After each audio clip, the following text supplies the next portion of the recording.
we should be live right about now. Welcome, Brok. Hello. Happy Thursday. Welcome, Owl. It's a happy Thursday. It's a happy Thursday. Murder yourselves. Murder yourself. So today we've got some fun things to talk about. Brok went on a rant just a minute ago. He's quite fired up, I would say, this week. I would say invigorated by the spirit of Dragon Ball. Yeah, I would say that I'm inspired by the ideas in Dragon Ball, for sure. Pretty fervently pushing them about left and right these days, but that's a good thing. So, this is actually not the screen cap I want to start on. Whoa. A wish to Shenlong. Yes, a wish to the eternal dragon. So, just to start off our little intro spiel, this is Get the Mic. I'm your host on the left, Owl. I'm your host on the right, Brok. And this is the podcast where we analyze media under a mythological lens. Specifically Dragon Ball. At the moment. Yeah. But we'll eventually get to Bag Zerg. We'll get to Bag Zerg. Stoggle shout out. Stoggle notice us. Notice me, senpai. So, this is a wish to the eternal dragon. This episode really starts, and I guess we can go ahead and get into it. I don't see any reason to beat around the bush. We're in the thick of it now. There's no filler here, so I don't think there should be any filler in our podcast. Hey. No, there's no filler in this episode. There's no filler in the title screen. I mean, look at it. Yeah, so the title screen. What are you specifically mentioning, Brok? Well, I see the Dragon Balls again. So, here they are, but specifically I see the moon. It's framed very specifically through these pillars. I think the moon might play an integral role in what we're talking about in this episode. It will. But specifically, where would you say this picture is taken from, or this frame, if we're inside the diegetic world of Dragon Ball? Specifically to describe what's happening in this frame is angled upward toward the moon from within Pilaf's fortress. And that's the significant part I wanted to bring up is that it is framed in this way because it's from inside Pilaf's fortress, right?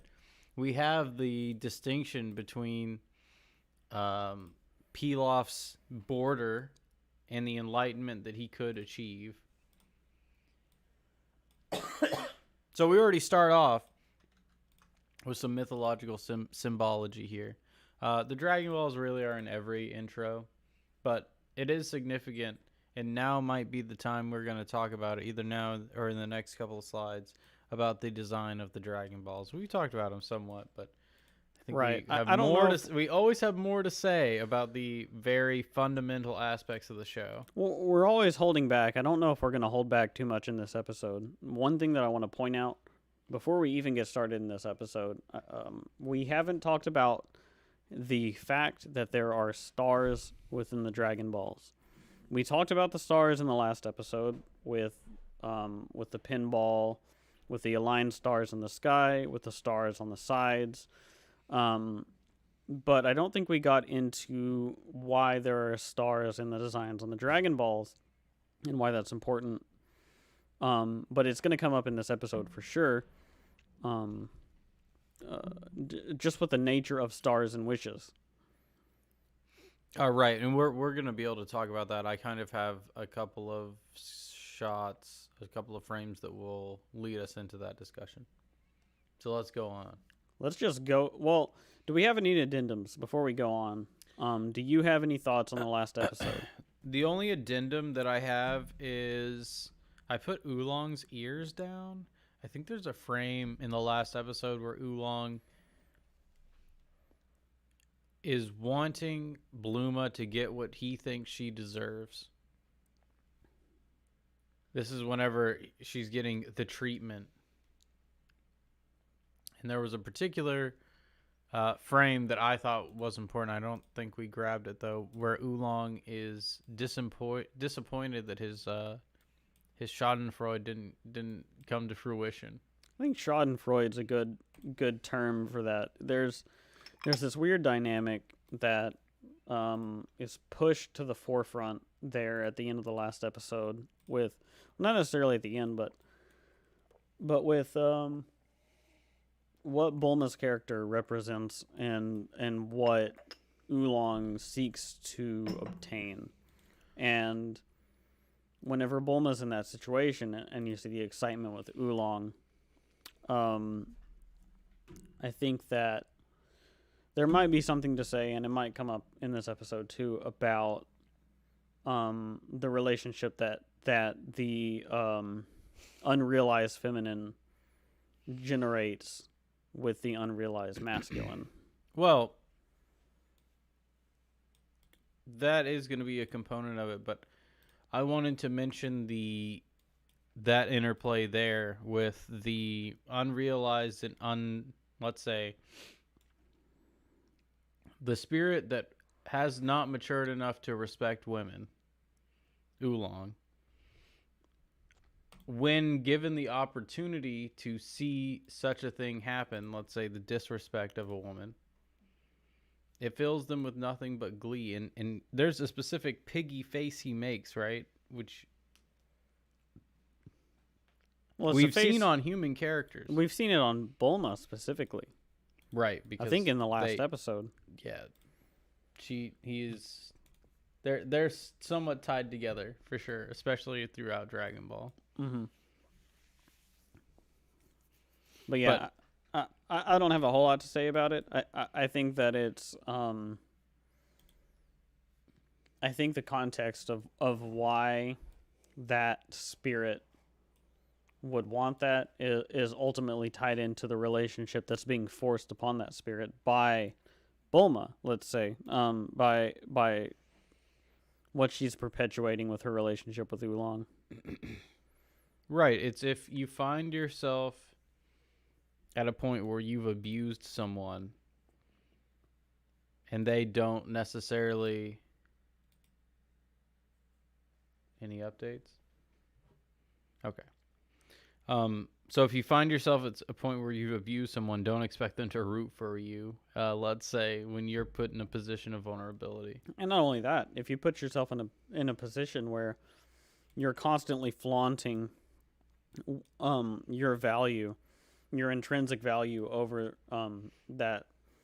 over somebody, you really shouldn't be surprised whenever they are excited to see you exposed and to see the evaluation of that value ultimately in the face of something that may not even be them or something that they control. It's almost like if you flaunt your value over somebody, when that value is being extracted from you, it's like the universe wants to see the inevitable balancing of the scales, right?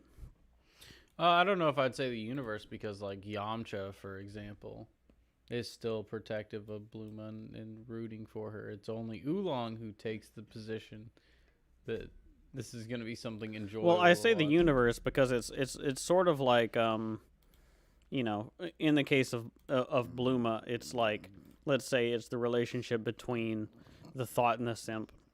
To take it there, it's like to say that if you're a thought and you're flaunting what you have over a simp, why would the simp be wrong for taking glee at the idea of the thought being exposed for the value that thought really has? Sure, yeah. And that's what's happening in that situation that Bulma finds herself in. And why Oolong is like, oh boy, oh boy, oh boy. I think he literally says, oh boy, in the episode. I don't think that's just because that... I don't think it's just because Oolong is a pig. I think it's because Bulma has fostered that relationship, and that's her comeuppance. I think that might be a little bit of what you were pointing at. Yep, pretty much. It goes into the idea as well of Bluma scolding Oolong even after he came back in the Boss Rabbit episode. That furthered this development. The Boss Rabbit episode is just, every time I think about it, it's like, damn. This is good. It's really good. I really didn't realize how much people were missing until I thought about the Boss Rabbit episode and rabbits as a concept and Bulma as a rabbit. But anyway, I don't think we even need to get into it. I think we can just delve we've into touched this on that episode. already. Yeah. Any other addendums? I don't really have any addendums. I think we really got into it last time. The second half of last time. Yeah. Okay, fair enough. So a wish to Shenlong. Ah, yes. And this is why I had to mark it as not age appropriate for children. Immediately. The first thing we're seeing right here. Why? So, it starts off. I do want to note something though at the beginning. At the very top of the screen, you can see the glimmer of light, and you're gonna see that consistently throughout where the Dragon Balls are coming from, and that brilliant light, right? Yeah, I mean, it's hard to avoid this because there are a lot of frames of this rainbow projection of light. Really as a representation of enlightenment. And obviously this doesn't come through in the manga. Like, there's no way that the manga can portray this idea, and this is why I think the anime manga's is so brilliant because it tells you how to watch it, how to read it. Right, but I think there's an element of the anime that understands what is going on in the manga, right? And the fact that there's this color spectrum aspect of the Enlightenment, I think it's important. I think, I don't want to overlook it, that the color spectrum of light happening here specifically, and it's not just this frame. I don't know if we have any other frames of it. Oh, we do. There is a full color spectrum of light coming off of what's happening with the Dragon Balls. To be a representation of that enlightenment. But not just that enlightenment. Let's say, the different channels by which you can achieve it, right? It's a multi-spectrum beam of light, right? I think you could say, like, multifaceted. Yeah. It is encompassing of multiple ideas coming together. Well, I mean, think about what a rainbow is, right? What is it? Well, a rainbow is a representation of all of the, how do I want to put it? The all of the different facets of light that you can interpret as well, I don't want to say as, but specifically with your ability to witness light. Well, you're getting to it with the instantiated. witness part. You're really getting to it. So it's about visible light, right? Mm-hmm. The rainbow is all the colors that are in the visible spectrum. Well, how many? I know this is just out of nowhere, sort of, but like, how many different colors are there specifically named in a rainbow? I don't know. Is it 5, 6, 7? Is it 7? If it's 7, that feels important. But specifically, this spectrum, I think, is important because we're seeing it for the first time here with the summoning of the dragon Shinron, right? And so you see in this frame, it's like, we're too late. The dragon appeared, and we see the spectrum here. The spectrum of light or enlightenment that the characters see is here immediately. And this frame is hilarious to me because it's like, I don't know why specifically here Oolong doesn't even have his wings, right? But the vulnerability seems very important to me. He does have his wings. That's not his arm. That's a wing. Is that a wing? Yeah. I guess I at a glance it looks like a really skinny arm, but yeah. It basically just looks like a naked Oolong and a naked Puar. And it's funny to me that they draw... I want to call this out specifically here, that the vulnerability nature of being naked, and this is going to come back up in this episode, but the vulnerability represented in the masculine exposed is important here for Oolong. and it's also important for the rest of the characters too. That like there's nothing how would I describe lewd about what's happening with Poir, right? Like Poir gets bat wings. Oolong's dick is hanging out. He's got the pig bat dick. Well, Here. hold on. I want to go back to the rainbow thing because I don't think we finished on that topic. Sure. So I figured we would come back to it because it's definitely throughout this scene, but yeah. So, right, what is a rainbow? 7 colors, right? The 7 colors I'm not saying they correspond to the 7 Dragon Balls or anything like that. But what I am saying is that having a rainbow or a spectrum of light encompass all possible colors on the light spectrum means that this enlightenment encompasses all that you can see, right? And you were saying bear witness a minute there, and I was like, that's kind of where you're getting close. It's about what you can see, right? And whatever you can see, you can wish for. And it's a terrifying prospect to know that. I think that the full spectrum of colors coming off of the dragon here and in the summoning of the dragon, yeah, definitely seems to be something about like the full spectrum of what you can recognize in the world, right? It's kind of like, you know, I'll say in this frame, look at Oolong and Poir, and both of their eyes are wide open, and they seem almost like terrified of what they're seeing as it's beaming down on them. It's like this is the full spectrum or the full scope of what you could interpret to be valuable in the world. This is to say, like, let's say you had a wish. This is the full spectrum of that wish represented in front of you in a way that you could interpret. What do you mean by at least in this spectrum? time? The full spectrum meaning the full scope, meaning the full range of what you could understand, right? Okay, hold on, because I want to kind of back up a little bit and talk more about sight. Sure. So, being able to see something, right, and being able, like, to be able to get the, let's say, electromagnetic responses from having your eyes gaze upon an object. Right. Let's take it down to the archetypal level. Right? Information back. Right. I'm saying see. Oh, typically 7: red, orange, yellow, green, blue, indigo, and purple. Okay. Being able to see is also being able to conceive, right? And so this is saying anything you can conceive can come true. It's a terrifying prospect, like what we were talking about our friends earlier. That means you have to try. Well, it's confronting the unrealized nature of the world in front of you.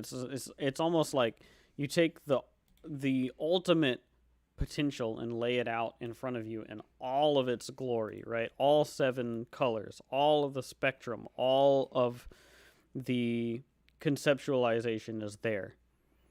And I think that it's important that if we're going to say that we're summoning the dragon of chaos, that all of the potential in the world is represented as something that you can conceive in front of you to perceive. Right, and that's exactly why, though, Oolong and Poir are naked here, though, is because that, knowing that will make you conscious to your own fallibility. Or your own vulnerability.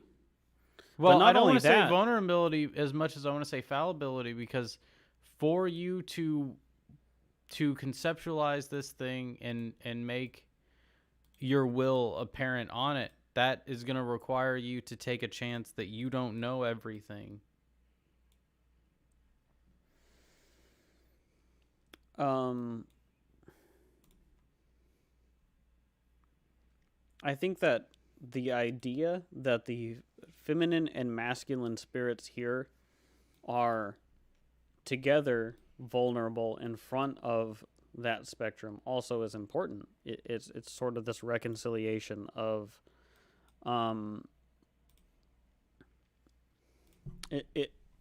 what I would call the cross section of being. It's the place that you are. The feminine and masculine being the place that that you can rely on comfortably, and also the place that you know that you could reach out and get to, or that you have a responsibility to realize. And so it's kind of it's a little bit crazy, I would say, that there could be this much meaning into a picture of, well, what we're seeing right now, which is really a slapstick goofy setup for this episode, but it also has something to do with all of the episode. As we move forward, you're going to realize that the interplay with Yamcha and Bulma as we get into this episode, and what they realize as the concrete elements of Oolong and Por, what we're seeing in this episode is setting us up for a lot of what we're going to talk about. And so the dragon has appeared, and I think I do have a picture. Oh, no, okay. This is what I'm at right now. So, briefly, I do want to mention about the dragon. I don't necessarily think it's Tiamat, the Dragon of Chaos. I think it's the idea of creating something out of that chaos. That's more, to me, what Shenron represents, rather than, let's say, because there's not necessarily chaos that arises from Shenron's appearance, arrival, usage, any of that. It's really what he represents, and I think what a lot of Asian dragons represent, since they are typically non-combative and bring good luck, it's only representing that aspect of the, let's say, Western dragon, where you create that which shields you from future danger. Well, I kind of want to split it out there too, and to say that, like, where this differentiates itself from Tiamat is that this is the potential dragon of chaos rather than the dragon itself. And I know that seems almost like, how would I say, almost like inconsequential, but to say that this is the characters grappling with the idea that the dragon of chaos could exist in the first place, and accepting that is more important than confronting the dragon in the first place. So confronting the idea that you could confront a dragon and that the dragon exists is to say that there is a potential that you need to solidify and reconcile within yourself. Right, but this isn't a confrontation in the sense that, like, St. George confrontation, let's say. No, this is the confrontation of the idea that you should even go up to the edge of the forest and approach the darkness in the first place, rather than saying you need to conquer the dragon. I think that kind of is the dichotomy here that we're seeing. No, I don't necessarily agree, because I think the conquering of the Dragon of Chaos is exactly what you do when you collect the Dragon Balls. Once you've collected them, then you can have an audience with the spirit of that which makes things better by confronting that chaos. Well, I'm curious how you think that differentiates from Tiamat, then. Or Tiamat. Well, the reason I would say that is because Tiamat in the story creates Kingu, right?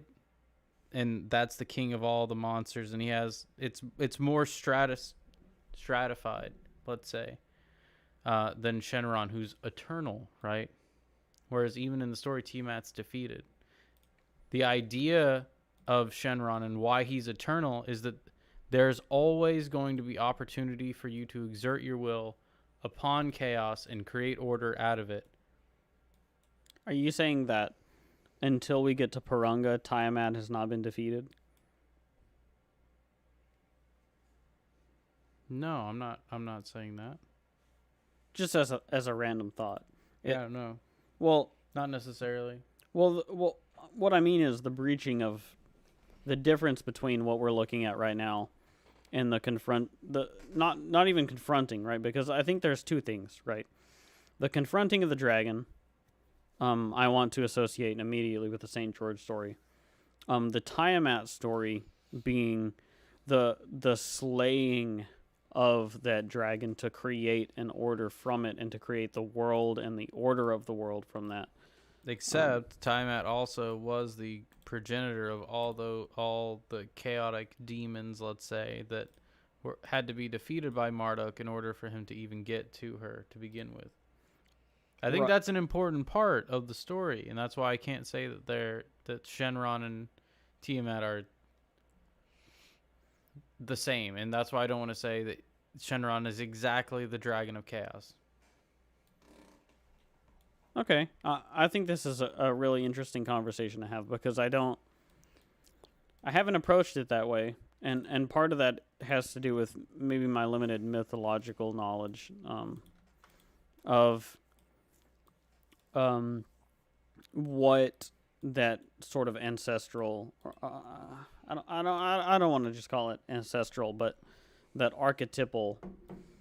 Really deeply archetypal, which if you don't know what we're talking about in saying Tiamat, maybe Owl can sort of elucidate that a little bit better. So basically, Tiamat is the queen of all the monsters. She is the archetypal, chaotic feminine from which all chaos springs.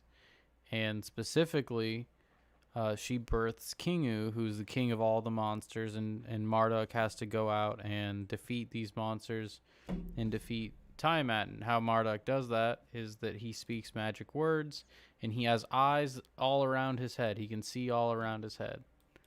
And that's kind of goes back to the vision that I was talking about earlier. Yeah, I mean... That's just in a nutshell, Tiamat and Marduk's story. Well, let's take that back a little bit, and I don't want to get too hung up on the first frame of this episode, but I do want to say that maybe if this was a more succinct telling of the oldest mythological story, that maybe there would be a character with 7 eyes, rather than just like how would I put it? Like rather than there being just 7 Dragon Balls, maybe there would be a mythological character who has all 7 Dragon Balls on their head, or 7 eyes on their head, to represent the eyes around the head. That oldest, that extremely, I don't want to say oldest because we really don't know, but the oldest that we know of story that represents the dichotomy between the dichotomy between order and chaos. That is that Marduk and how do I want to word it? Like Marduk and Tiamat, the dichotomy between the two sort of represents, right? And I don't think that Shenron being called the quote eternal dragon rather than the defeated dragon, right? I think that's what you're kind of pointing at, right? It's right. Like it's a movement beyond the dragon as something to confront and then get your prize, right? It's a movement beyond that because it's taking the dragon and distilling the idea that this is something which can create order when confronted in a forthright way. And you'll notice as well in this episode, we're going to get into it, the distinction of how Pilaf conducts himself in front of the dragon. It's not something, the dragon's not going to like kill you, right? There's no mortal danger there. You've already committed that part. It's an extrapolation of that idea. And I think it's more mythological too for our times, because in our times we don't have to have that physical confrontation with the dragon, right? In our times it is more of a metaphorical confrontation. Well, I think it's also, I think I'm kind of wrapping my head around it now, because you're saying that, so what you're saying is that we live our lives that the eternal dragon is not something in concept that is to be conquered. Yes. The eternal dragon is something that always lives on. The eternal dragon is something that no matter who you are, when you wish upon a star, it's something that can always be confronted and can always give a wish, rather than something that is to be conquered and then can be perceived as something that has been conquered. The eternal dragon is eternal in its definition. So we can't just equate it with Tiamat, because Tiamat is something that is like, it's something that Marduk defeats, creates something out of, and then the mythos goes beyond. You cannot go beyond the eternal dragon because the definition of the eternal dragon is that it is eternal and it's part of the human experience. Whereas Tiamat is something that you move beyond and that you move past. Well, I would say Tiamat... I don't want to say just move past, but it's something that is like you defeat. Right, in the story. And so, like, the idea of Tiamat creating these monsters was the idea that she is the progenitor of the chaos, right? But then once you are able to construct an order out of her remains, which is what happens in the story, then she is forever bound in order, right? Not the case but for the eternal Shenron. dragon cannot be bound into order because it is the, like, quote, Well, I would say by capital the time... T, capital E, capital D, the eternal dragon. Well, it is I will dragon say incarnate. that later on in the show, when the eternal dragon's spirit is more bound by order, the show objectively gets worse. Well, we go beyond the eternal dragon even whenever we go into the mythological substructure of, like, Namek. But I don't want to get into that. I just wanted to mention an offhand comment you got to earlier. Yeah. Well, I'm getting ahead of myself naturally because I don't really know where I'm going. I'm kind of just, like, striking out and trying to figure out these ideas. Strike out. But yeah, I see what you're saying because I think Tiamat is sort of a really basic interpretation that maybe Dragon Ball is trying to disseminate and trying to make more complex and more relatable for people. Well, it also is, not to give any credence to that person whose message we read, but it is more along the Eastern philosophy to have dragons represent good luck rather than a challenge to be conquered and then to move on. And by good luck, I think what that Eastern philosophy is getting at is that dragons metaphorically are things that when you confront them forthrightly will grant you whatever it is you want. Whatever represented here by the full spectrum of light. Yeah, whatever full you can spectrum see, of whatever whatever you you can can see. see. Exactly. And I think that wraps up this frame. Finally. And so then I put this one in because it shows really how small Pilaf is, and I tried to get the light up here, but I guess I couldn't really. You can see a little bit of it, but yeah. What do you think of this situation? I mean, Pilaf looks just pathetic in a lot of his frames.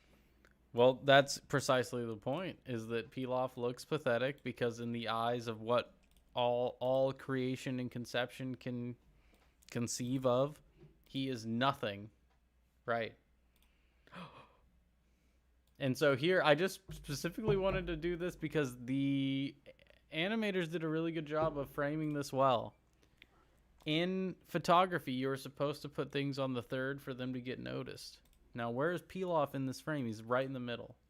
He's not noticed.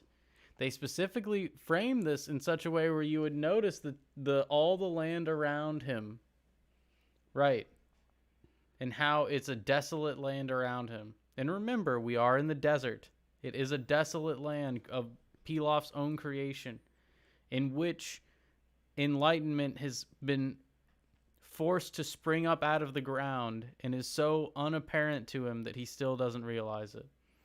Yeah, and also just the framing of this shot where it's 3/4 down towards Pilaf as he looks sort of uncomfortable in the position that he's in. I mean, it's obvious how uncomfortable he is here because, well, we're going to see it, but he doesn't have much of a footing here. As much as it seems that this is where he belongs, whenever the dragon appears, he doesn't have a leg to stand on. He doesn't know what he really wants. He has an idea of... Well, he also stole the Dragon Balls. Yeah, it's not even his wish. It comes down to, like, what his wish is defined as by him is sort of the outcome that he wants from the wish, but not the wish itself. And we're going to see that really soon. But looking down at him the way that it is, it's, we pointed out in the title frame that we're looking 3/4 up towards the moon. we're looking sort of 3/4 down towards Pilaf here. He looks tiny. He looks impotent here, and unconfident. He looks weak. Yeah, he's definitely all of those things, but in his deceit and arrogance, this is actually what he thinks.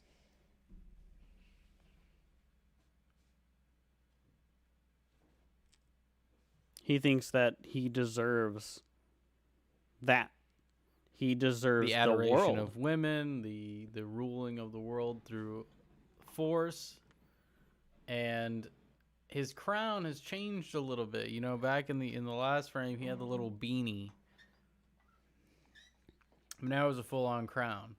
So it's very interesting to me in the way he changes his dress when he is ruling the world, let's say. Well, there's something really great to me about this imagery, because Pilaf having a 1-star ball on his forehead here as his crown is representative of the one ball that he has, right? Well, and it's actually why I like the 1-star balls, because typically it's the villains that get the ball because it represents that idea in the Lord of the Rings where you have one ring to rule them all, right? That idea that one person, one autonomous being can control everything.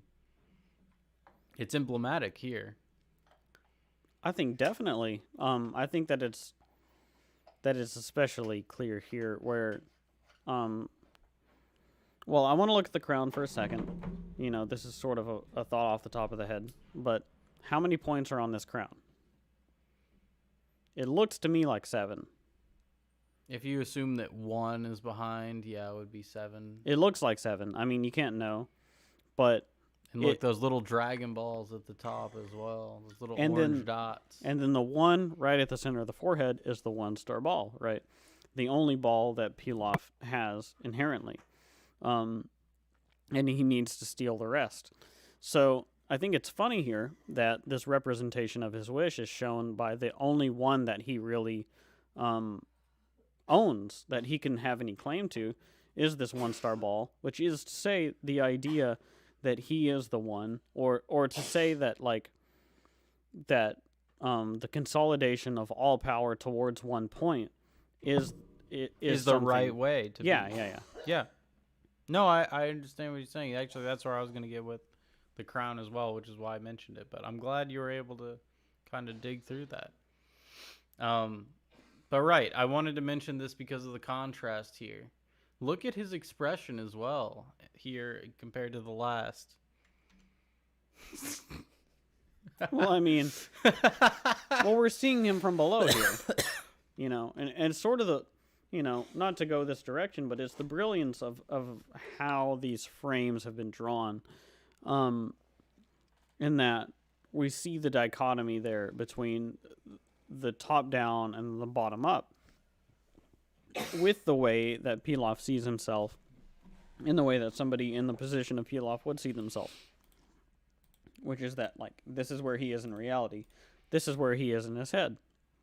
And look at his scepter, right? The scepter is death. The scepter is a skull on a pike, so to speak. But it's not something that Pilaf really understands. And it's not something that he can really wield with any true conviction. And so, you know, he has the admiration of the women behind him.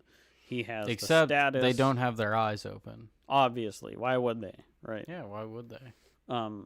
And he wields a scepter with a skull on it, with an incomplete crown of Dragon Balls. I mean, I don't even know what else to say about it other than that. It's like, he's impotent. He's clearly impotent. He wields a malice he doesn't understand.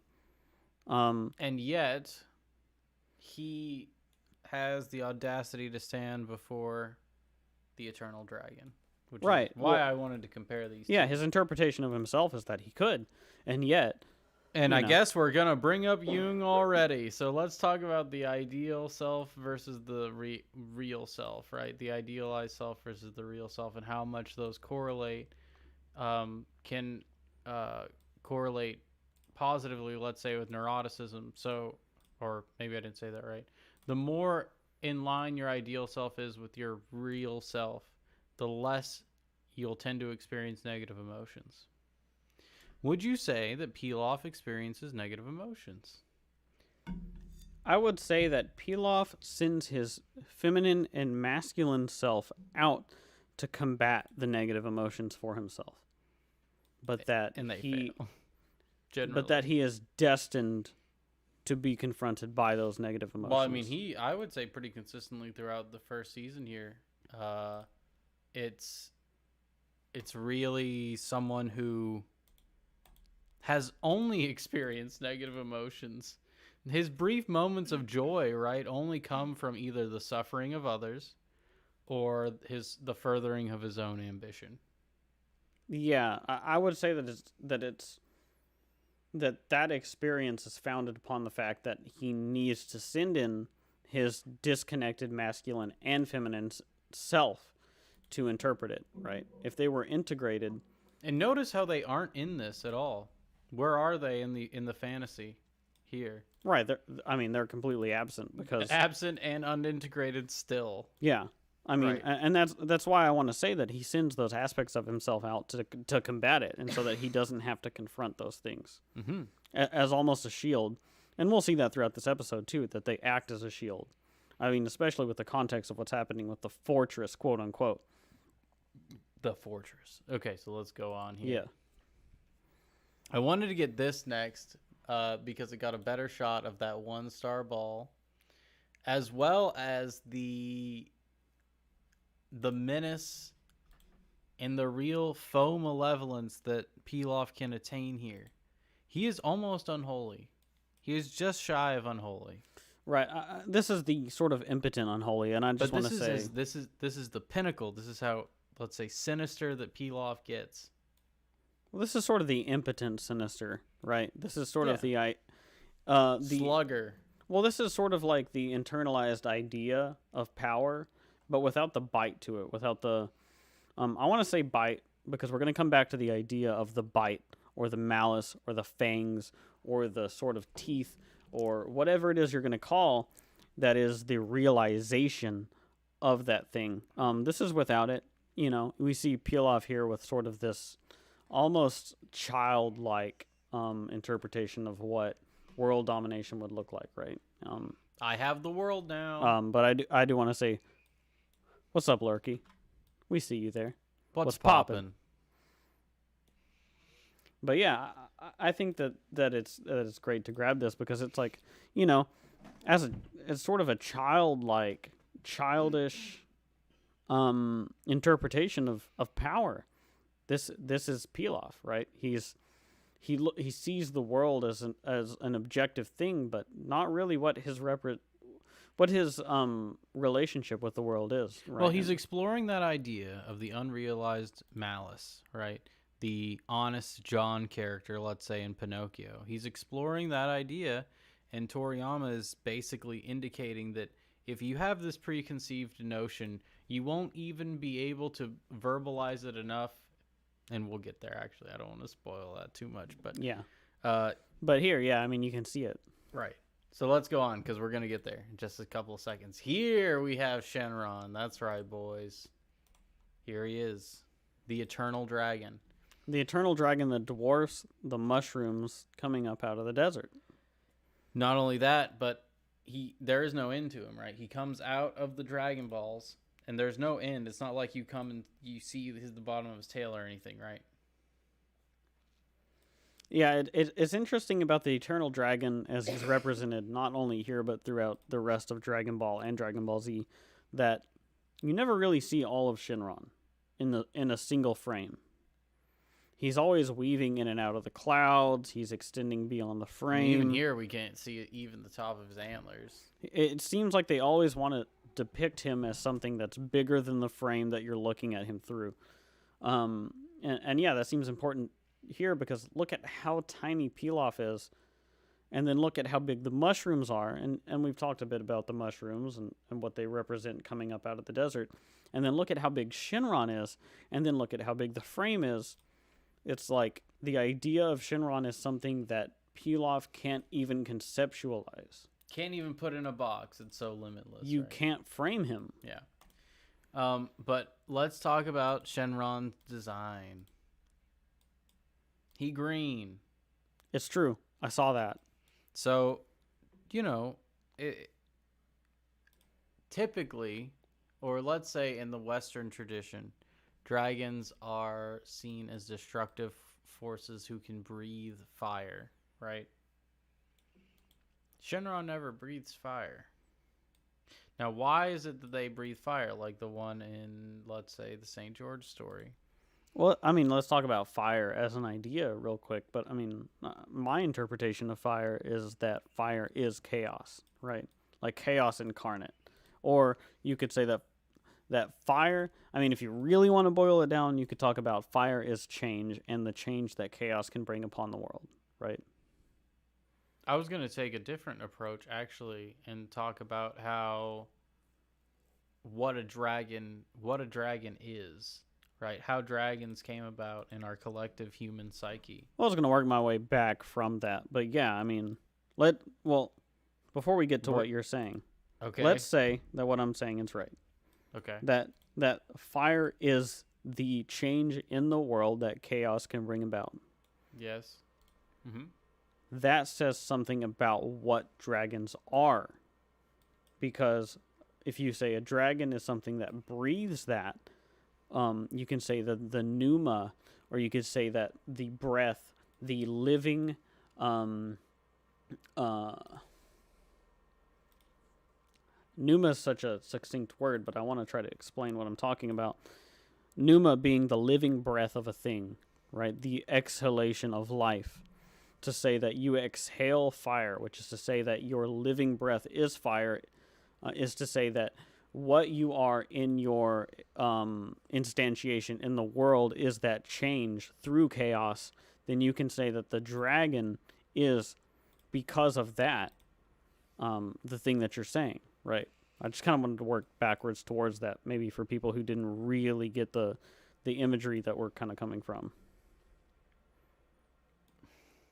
Because a dragon is the thing that has the potential to instantiate that change through chaos. Right, but not by its actions. That's what I'm trying to Not through its right actions, but through its pneuma, through its spirit of existence. Well, and I mean that it's okay. So I'm going to present another idea. We'll see what you think of it. Sure. And this is an idea from Dr. Peterson. I don't want to take credit for it or anything, but he was indicating the origins of the idea of a dragon, saying that in our collective human psyche, in our evolutionary times, let's say, there were predators specifically. There were specific predators who had the ability to harm and hunt and eat humans, right? Those being birds. If we're in the trees, if we're talking about when I'm talking about ancestry here, as far back as like Australopithecus, right? Whenever we were still climbing around in trees, let's say. And so there were birds, let's say cats, and let's say snakes. Right. It's sort of the trinity of predators, right? The sky, the tree, and the ground. Right. But the fire, the idea of fire there, what Dr. Peterson was saying is because that poison bite that would make your skin feel like it's burning when you're bit by a snake. Well, that's the snake-like appearance in the sort of the Japanese. Well, I don't want to say Japanese. In the Eastern dragon representation. Well, I would say it's with like I think that's where it comes from the dragon. I think that's where the dragon breathing fire motif comes from.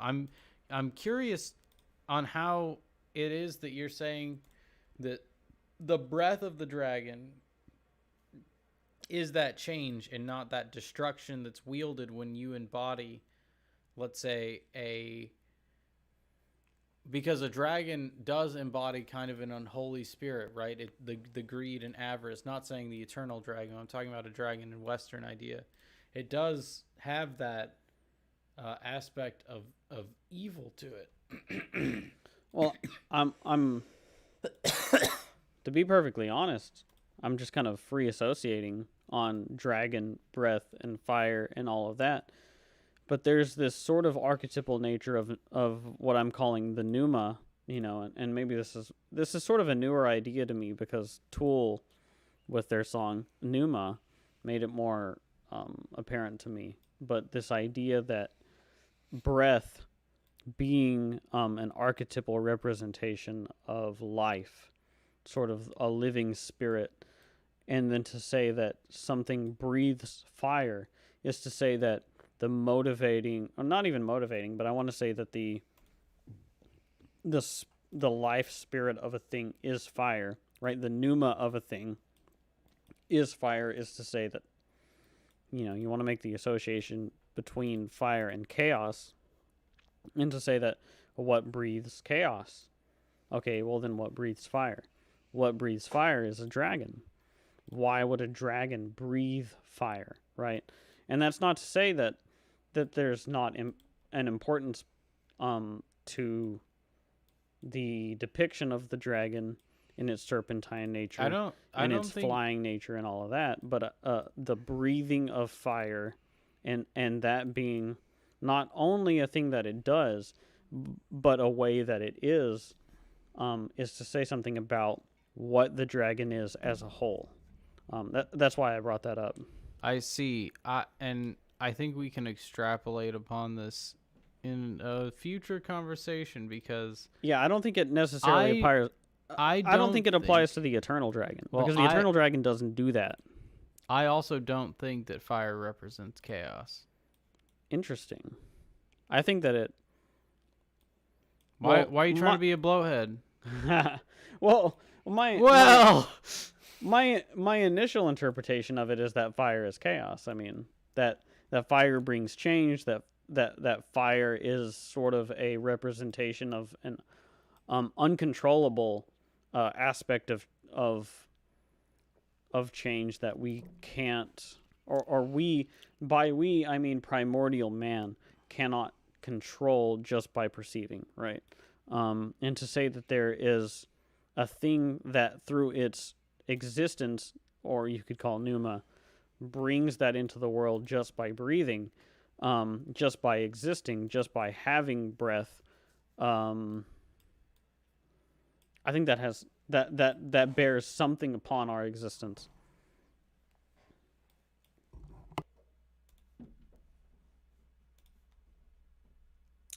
Yeah, I think we're gonna have to talk about that at a later date. Maybe not even in this series. But I did want to get into more of the description of Shenron. I mentioned he was green earlier because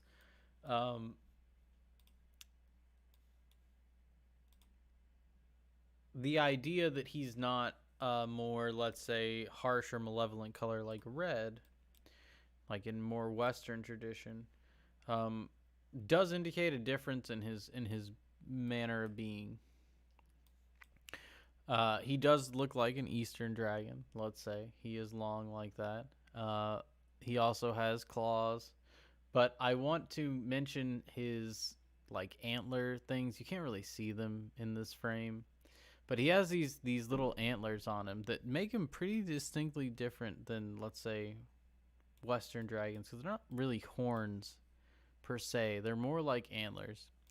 And I think it's significant to indicate his green nature, right? His let's say his mane, his hair, he's more akin and attached to, let's say, the spirit of Gaia, of Earth, than he is to let's say a destructive nature. And I think it's important too to mention in his uses that he can be used. His powers, let's say, can be used for good, and by that I mean the ability to wish upon the spirit of turning that which was necessary and proper to get rid of into your will. But I do want to mention his red eyes as well. His red glowing eyes, right? That's pretty much the most intimidating piece about him, I would say. Because I was mentioning his color while you were gone. And his antlers, and how he's like foresty and related to, let's say, the Gaiac spirit of Earth. Do you want me to unplug you? Replug you? Not sure. My mic is kind of being weird right now. How do my levels look?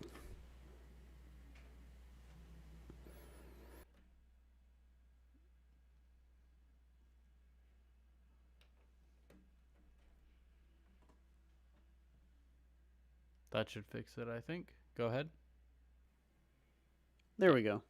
Well, I don't want to get hung up on the fire, but if my interpretation of red eyes, right, on an archetypal level, is sort of an internal fire, an internal chaos sort of thing, which is to say that within the eternal dragon and through its eyes, right? Let's talk about eyes, right? The way that a being would perceive the world or interpret something. To say that the eyes are red, at least in the context of the dragon, is to say that, like, there is a potential for change within the eternal dragon. You know, and that's to say that your wish is the change that you want to see in the world. I think that the eternal dragon's eyes are red because it represents that fire, the fire that I interpret to be a more chaotic nature, and the change that it has. Not the change it has, but the change that it can inflict upon the world, but not through its breath, but through its perception. And I think that's why Pilaf is having the response he's about to have to the dragon, because those red eyes are fixated upon Pilaf.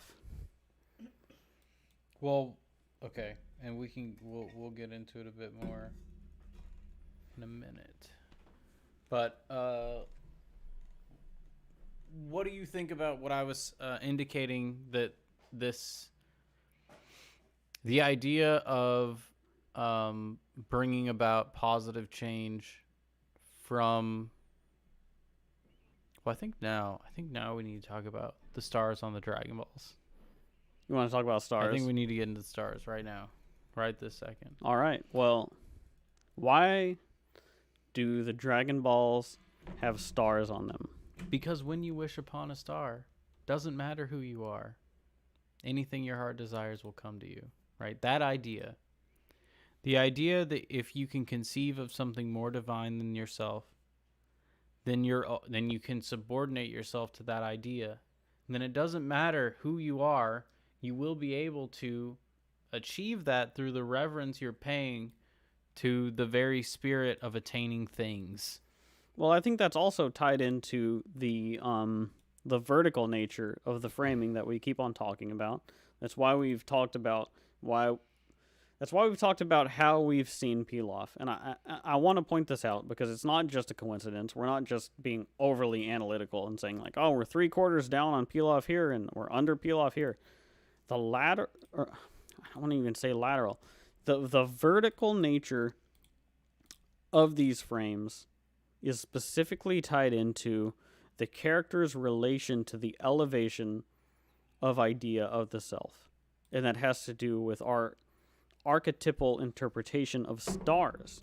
And we talked about this in Pinball in the last episode, and why there were these patterns of stars, and why there were stars on the walls and stars everywhere. And when Pilaf goes to make his wish upon the Dragon Balls, there's a shooting star. Star, star, star, star, star. The reason that we keep seeing stars is because you elevate your vision towards the stars. That is to say that when you look up, you are able to perceive and internalize an idea that is higher than the self. And the reason that I say higher on an archetypal level... Brok came back. Go on. Oh, am I gone? Was I gone? Go on. The reason that, vertically speaking, that you elevate your vision to the stars on an archetypal level is to say that from the perspective of the stars, you are able to see something that, how would I put it? You have the perspective that is elevated that gives you more context for the nature of your relationship to the world, your relationship with the world, your relationship with nature, and where you stand specifically in the world. That elevated view that you can get from the stars, the reflection from the stars, and we're going to talk about that reflection of light, enlightenment, stars, and then the ultimate star, or maybe, I don't even know what I want to call the moon quite yet, but this idea of elevating the perspective towards that, ultimately is why I think there are stars on Dragon Balls. What do you have to say to that?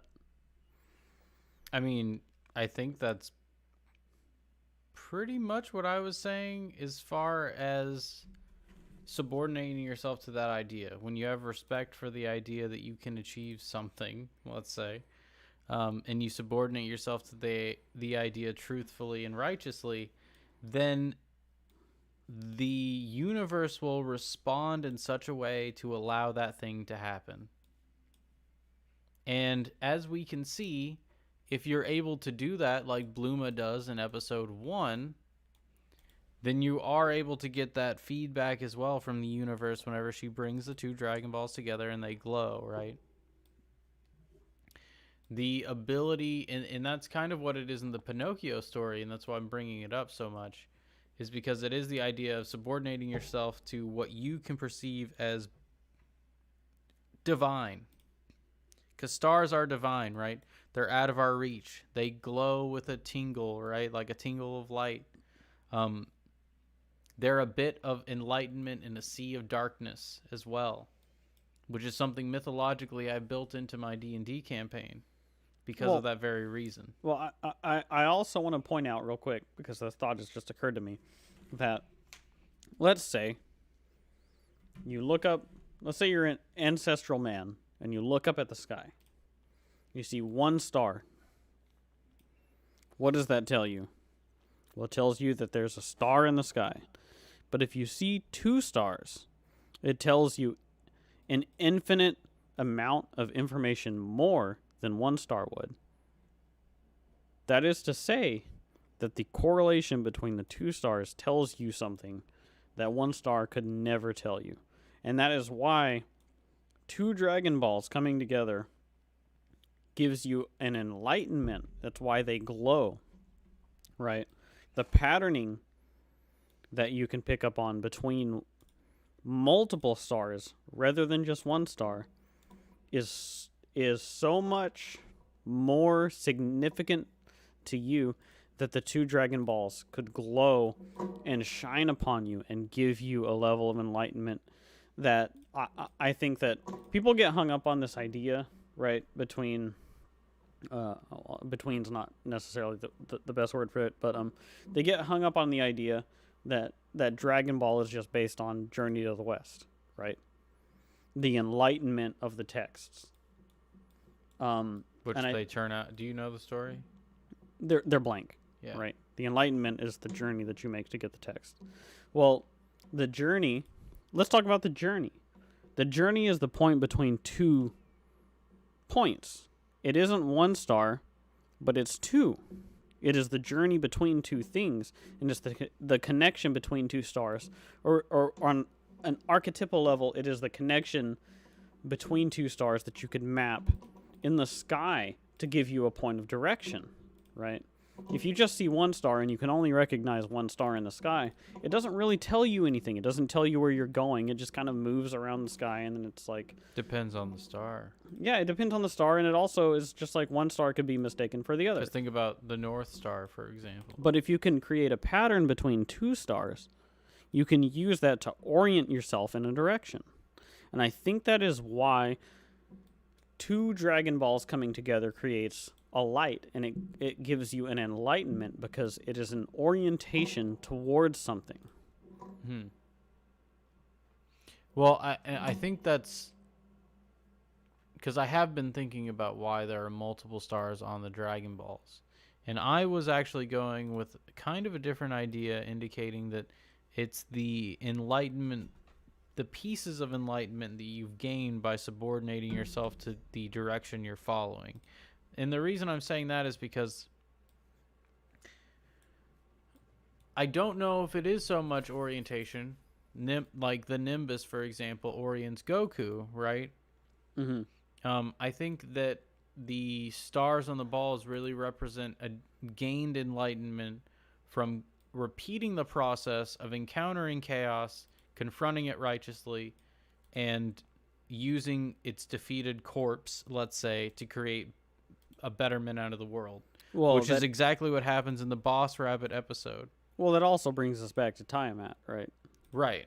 But that's what I'm saying. The balls in themselves, right, that represents that small ritual within a larger ritual that is just the spirit of creation. And that's what I wanted to get to with my Gaia comparison. We're back. So we're back there. So my Gaia comparison, right? This dragon is not red, it's not gold, it's green, and it has antlers, and it has like a mane. And the reason I was bringing that up, and I think this was whenever you took a step out, Brock, is because it ties it more to the natural world, right? Rather than a demonic looking dragon, let's say. And the reason that is because this is the spirit of creating that positivity out of the chaos you encounter in the world. Go ahead, Brock.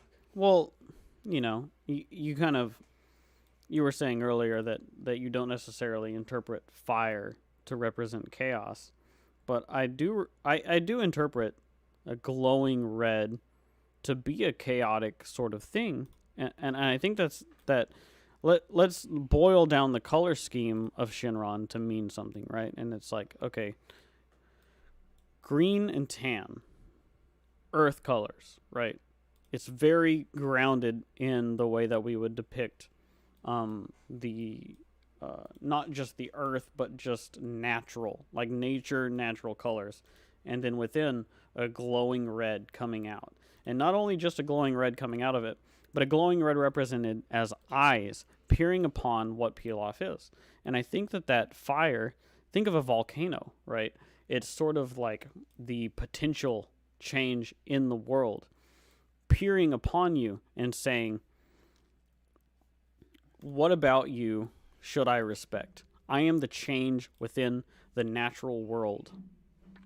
And it's here in front of you, a change in the world. You want to change the world. What about you inherently is worthy of that?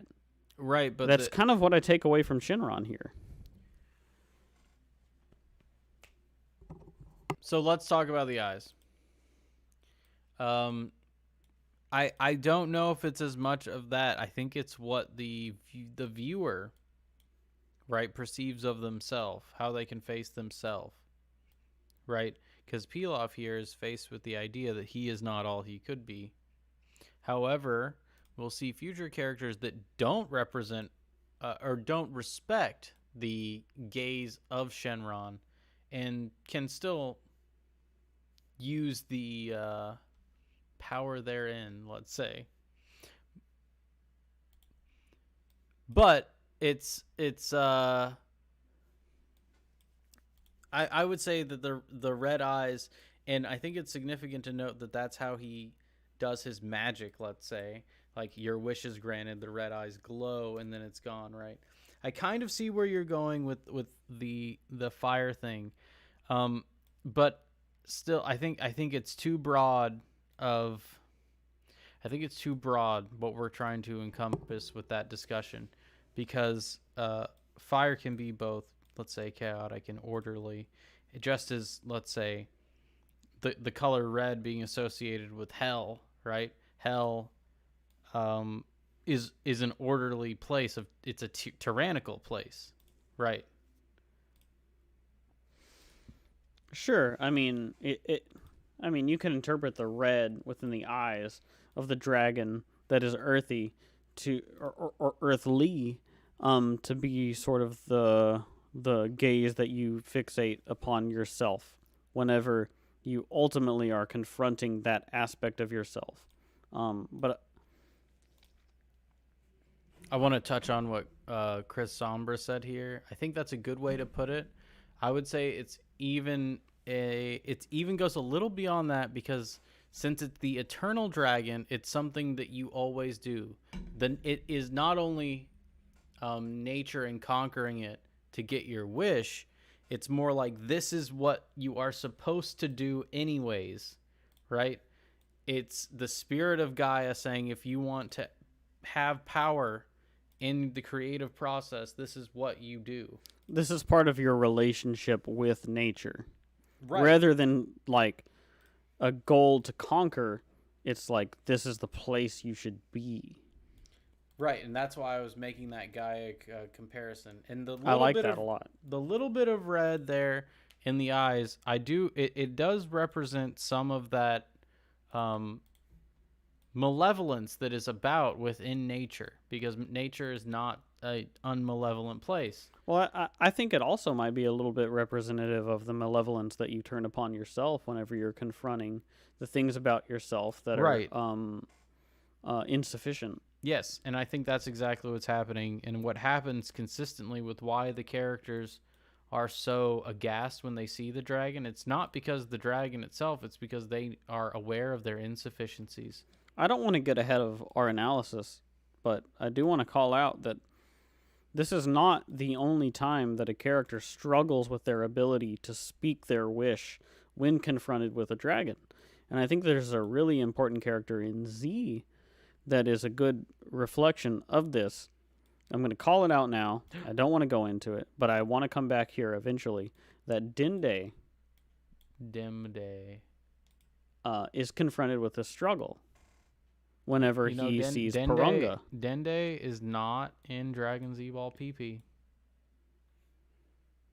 You know, I think Dende should be in Dragon Z Ball PP because it's an untapped meme. Okay. I didn't want to get too off track, but I know you just wanted to mention that. Well, I think there's a dichotomy there. Well, I think that you said you didn't want to get into it. Let's not. No. I not to get into it, but I think that it's important to say that what is good about Dende's character is what is bad about Pilaf's character here.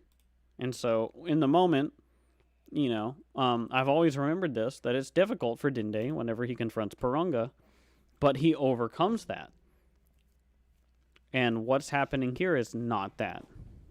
And this is set up way back when, right?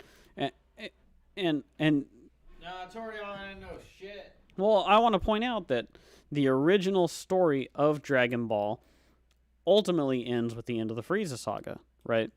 And so what happens with Dende is a reflection of what is happening in this scene. And so it's more important that Dende is able to confront Purunga, and he's scared, he's frightened by it. Yeah, well, I'm not getting into it really, but to say that, like, we're going to come back to this eventually, but what is so important about Pilaf not being able to confront this successfully is sort of a part of that, right? That those two things are tied to each other, not necessarily as sort of an incidental thing, but it's part of the themes of the whole story. If we're going to accept that there's a theme to Dragon Ball, we have to say that there's a theme here that's instantiated that's going to carry through to the end of the Frieza saga. We're going to come back to this for sure. There ain't no themes. Oh, there's definitely themes. Not a single fucking theme. All right, let's go on. Wait, are we done here? That's all I have to say about this. I mean, we spent a good chunk of time on it. Yeah. It's already 11:20. Let's go.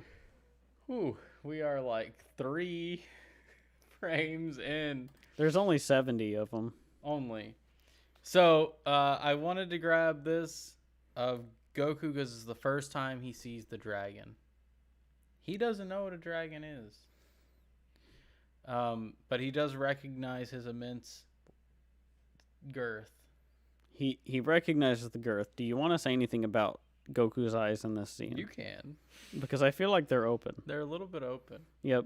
but it's not a terrified look though. It's as much as it is a Inquisitive? Sure, yeah, I would say so. But he's looking through that hole. Bluma and Yamcha have gone off to the side, so he's able to see. But I want to move past this frame, but I do want to say that the hole that he's looking through is the hole that he created with his magic words. A hole that he created in the fortress that is Pilov's mode of being here in the desert. So he who can make chaos, he who can make order out of chaos, can pierce through a veil of deceit to orient himself towards the spirit of that creation of order out of chaos. That's not to say that he's not trapped. Right. He can see through and create a space for the spirit of progress and the spirit of like masculine order to see through, but he can't get. He creates a hole that he can't get through, and specifically, the only thing that can get through is the shape-shifting nature of the sort of extracted masculine and feminine spirits of the extracted masculine and feminine spirit of himself. But he himself cannot get through. He can only witness the dragon. But it's important that he witnesses it. Yeah. Because his story is coming. I just wanted to point that out. I don't want to get hung up here, but yeah. His story is coming. All right, so I then I love this frame it's a great so much. Frame. So we have my wish, my dream.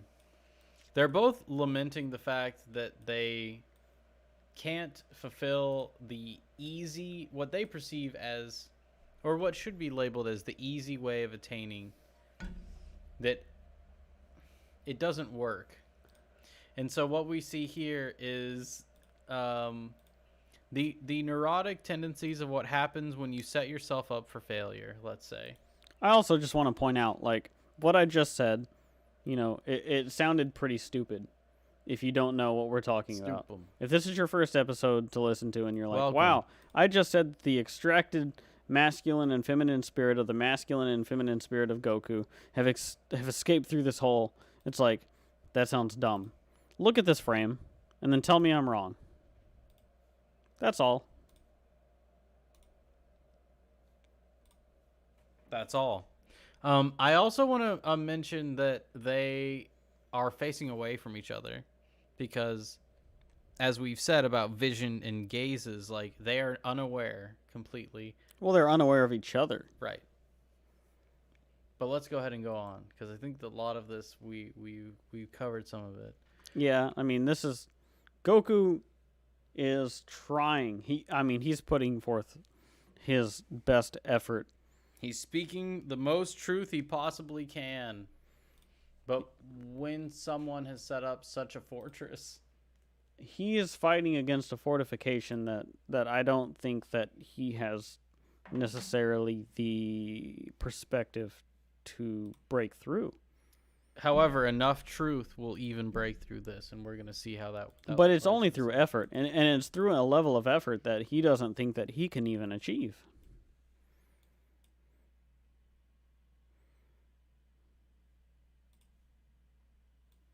I mean, he how would I put it? He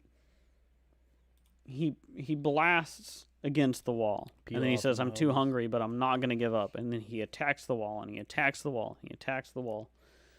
It's to say that my interpretation of this is to say that when you think that the strength of your truth is not enough to break through the walls that have been built up against you in the nihilistic give up, right? nature and of the world. Ruminate about your defeat, right? Yeah, you should accept your lot.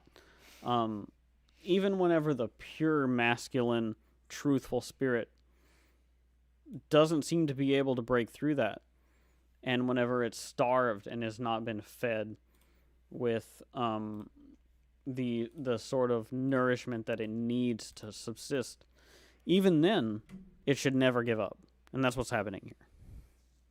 Right. Now I just wanted to bring this up to bring attention to the plot point of Goku's exhaustion, but two, mention that enough truth when shot into a wall of deceit and arrogance, it will eventually destroy it. Right. I mean, you can pierce it. That doesn't mean you can escape it. But you can keep attacking it, and it's worth it to do so. The idea that you telling the truth is a binary thing is a complete fabrication. Goku's Kamehameha gets better as the show goes on, stronger, let's say, because he gets better and better at telling the truth. Right, and any time his Kamehameha fails, it is an opportunity for the Kamehameha to become stronger. Right, and so here we see that even a rudimentary, malformed, and untrained forthright masculine spirit can summon enough strength, moral strength, to pierce through, speaking words at a brick wall. Right, exactly. Yeah. But let's Literally. say that spirit is able to pierce through the foe and the wannabe malicious deceit and arrogance that's built up around people who would rather have themselves unintegrated and unimproved and just gain things by what they think they deserve, which is Pilaf-esque. Right. Well, it's like throwing the reality of the experience of the world at the mode of being that Pilaf represents here, and it's just like breaking through. I think that is. I don't want to call it just profound, but I think that it's something that people need to know. Mm-hmm. That ultimately, even if it fails, even if you just pierce a small hole and you can only send the insubstantial aspects of yourself out to try to experience and try to make a tiny change in the world, that is not a reason that you should quit, or it's not a proof that you're not enough to break through that. So what you're saying is that if you try and you don't succeed the first time, that doesn't mean that it's a bad endeavor? Well, I would say that, let's say that you try, and through that effort, you can interpret what's wrong with the world. Let's say that you attack the problem, and what you get as a result of attacking the problem is at least realizing that things are fucked up. And then you attack the problem again and you don't fix it. That does not mean that you can't solve it through the effort of speaking the truth into the world. And Goku, as a forthright spirit, doesn't give up, because he doesn't even conceptualize the idea of being defeated by the brick wall, right? He just keeps trying. Well, he also has now been reinvigorated by seeing the dragon, which, if your frame is correct, like Goku's, the dragon will not be something intimidating, but something encouraging. Well, the dragon as something that not... And I think this is important because you were pointing out that this is different from Tiamat, right? It's not something that you need to just like go defeat, and then if you didn't defeat it, it's like, oh, well, I guess I wasn't able to defeat it. It's like something that you need to keep on trying to confront, right? And it's like, if you can't confront it, you need to keep trying to confront it. Right. Not only that, but it's the natural thing to do, to continue to try to confront this thing, this spirit, right? Right. If you realize that it's a thing that you could confront, you need to keep speaking that truth to try to confront it. It's also emblematic in the way Goku responds to it compared to Bluma and Yamcha. They're both disheartened by the fact that this wish is going to be granted to Pilaf, let's say.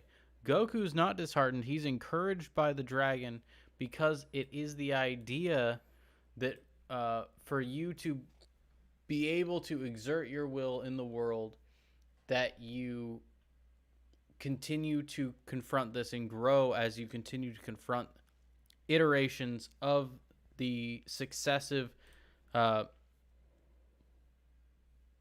incarnations of the eternal dragon. Well, I think that not like it's a weird thing to say, but I think that the dichotomy between us talking about the nature of chaos and the nature of this dragon is part of the dichotomy between the interpretation, let's say, of Bulma and Yamcha and the interpretation of Goku.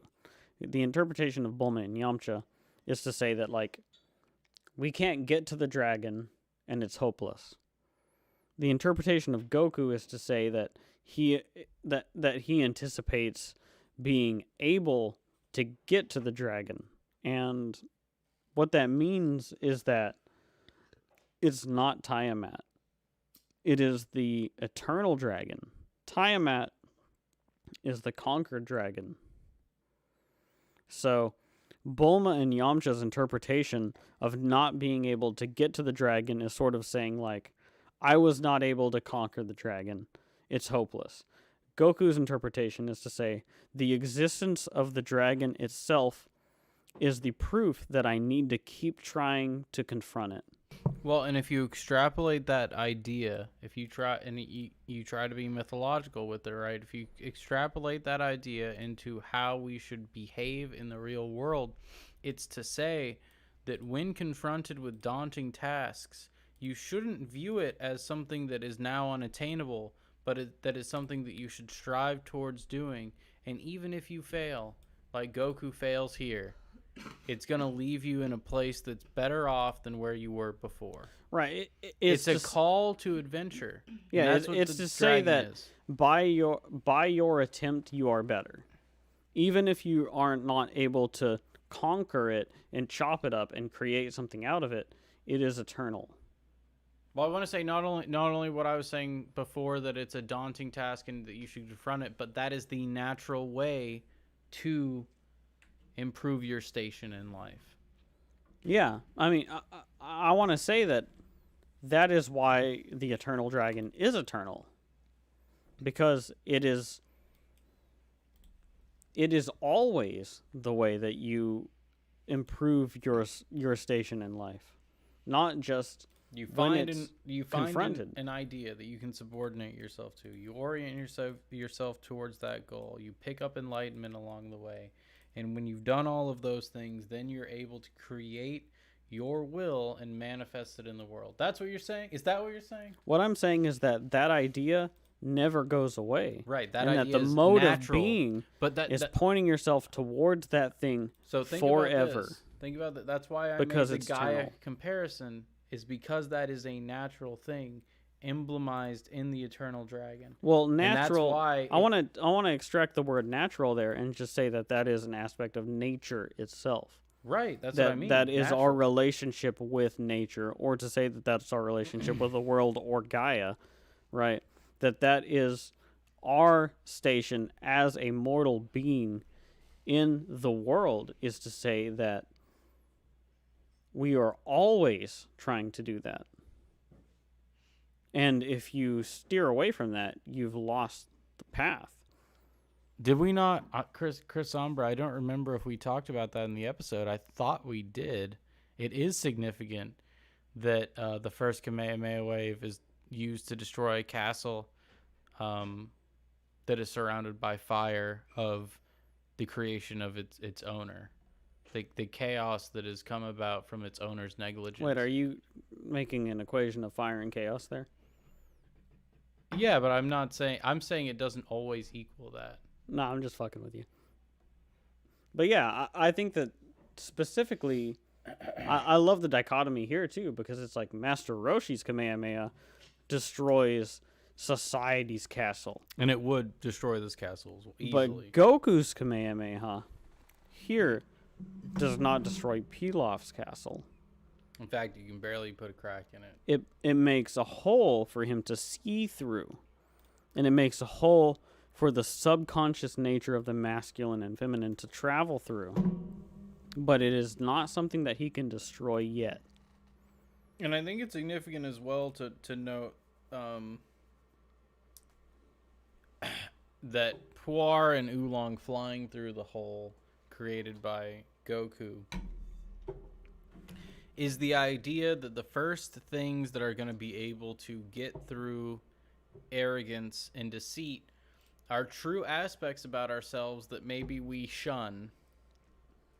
So if you are doing introspective work and you're trying to improve yourself and your psyche, perhaps the best place to look is the places that first have breached your own wall of deceit.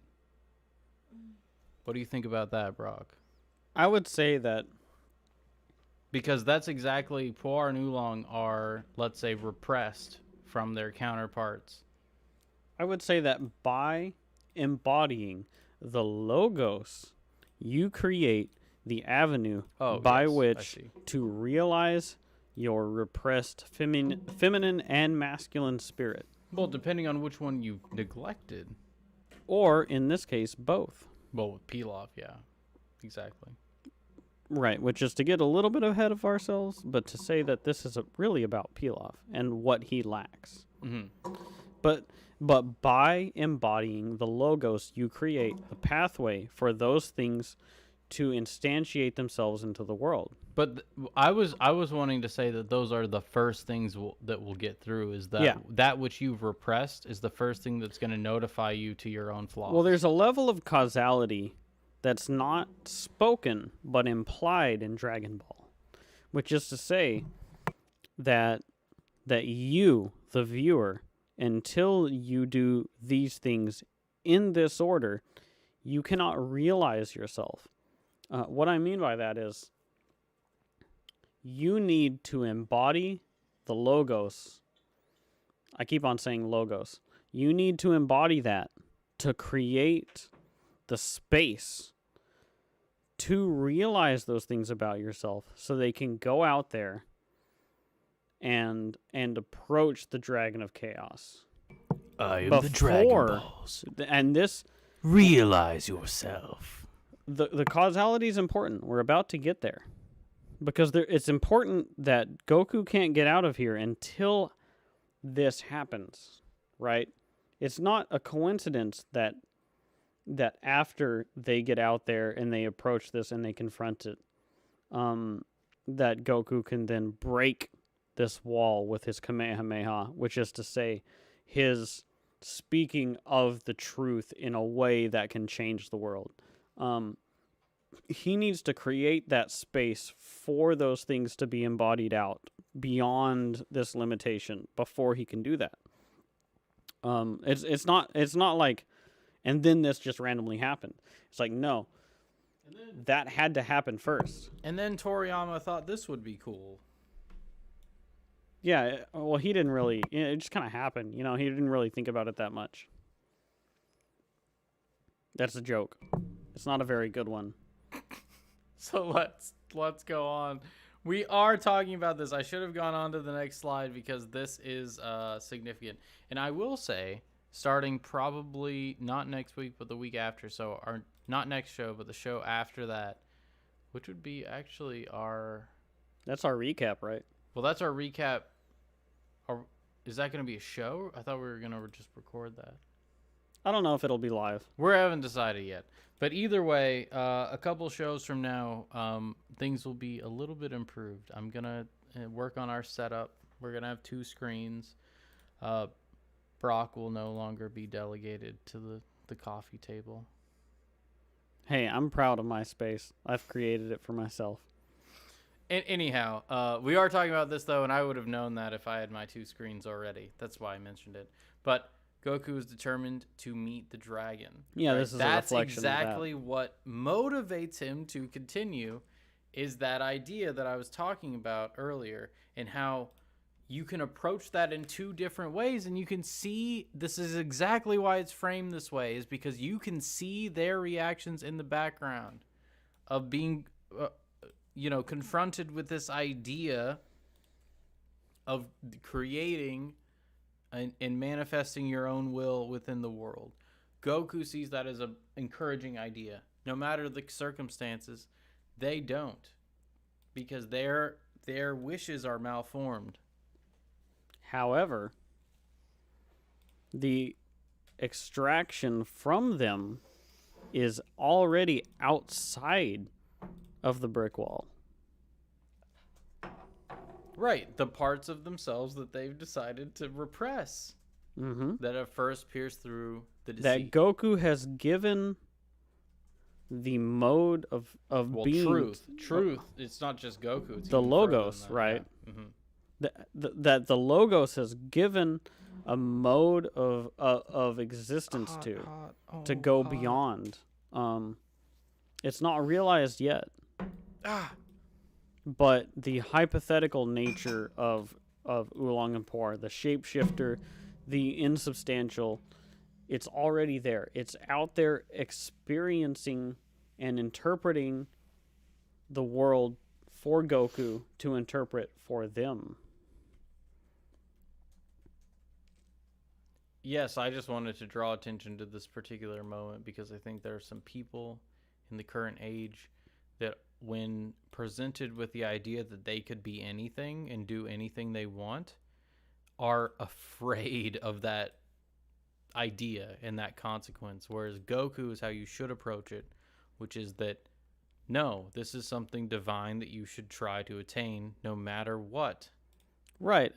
This is almost like that meme. Have you ever had a dream that you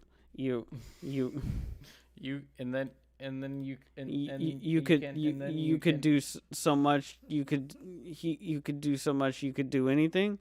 It's sort of something like that. But yeah, I mean, this is I think this is really relatable, you know?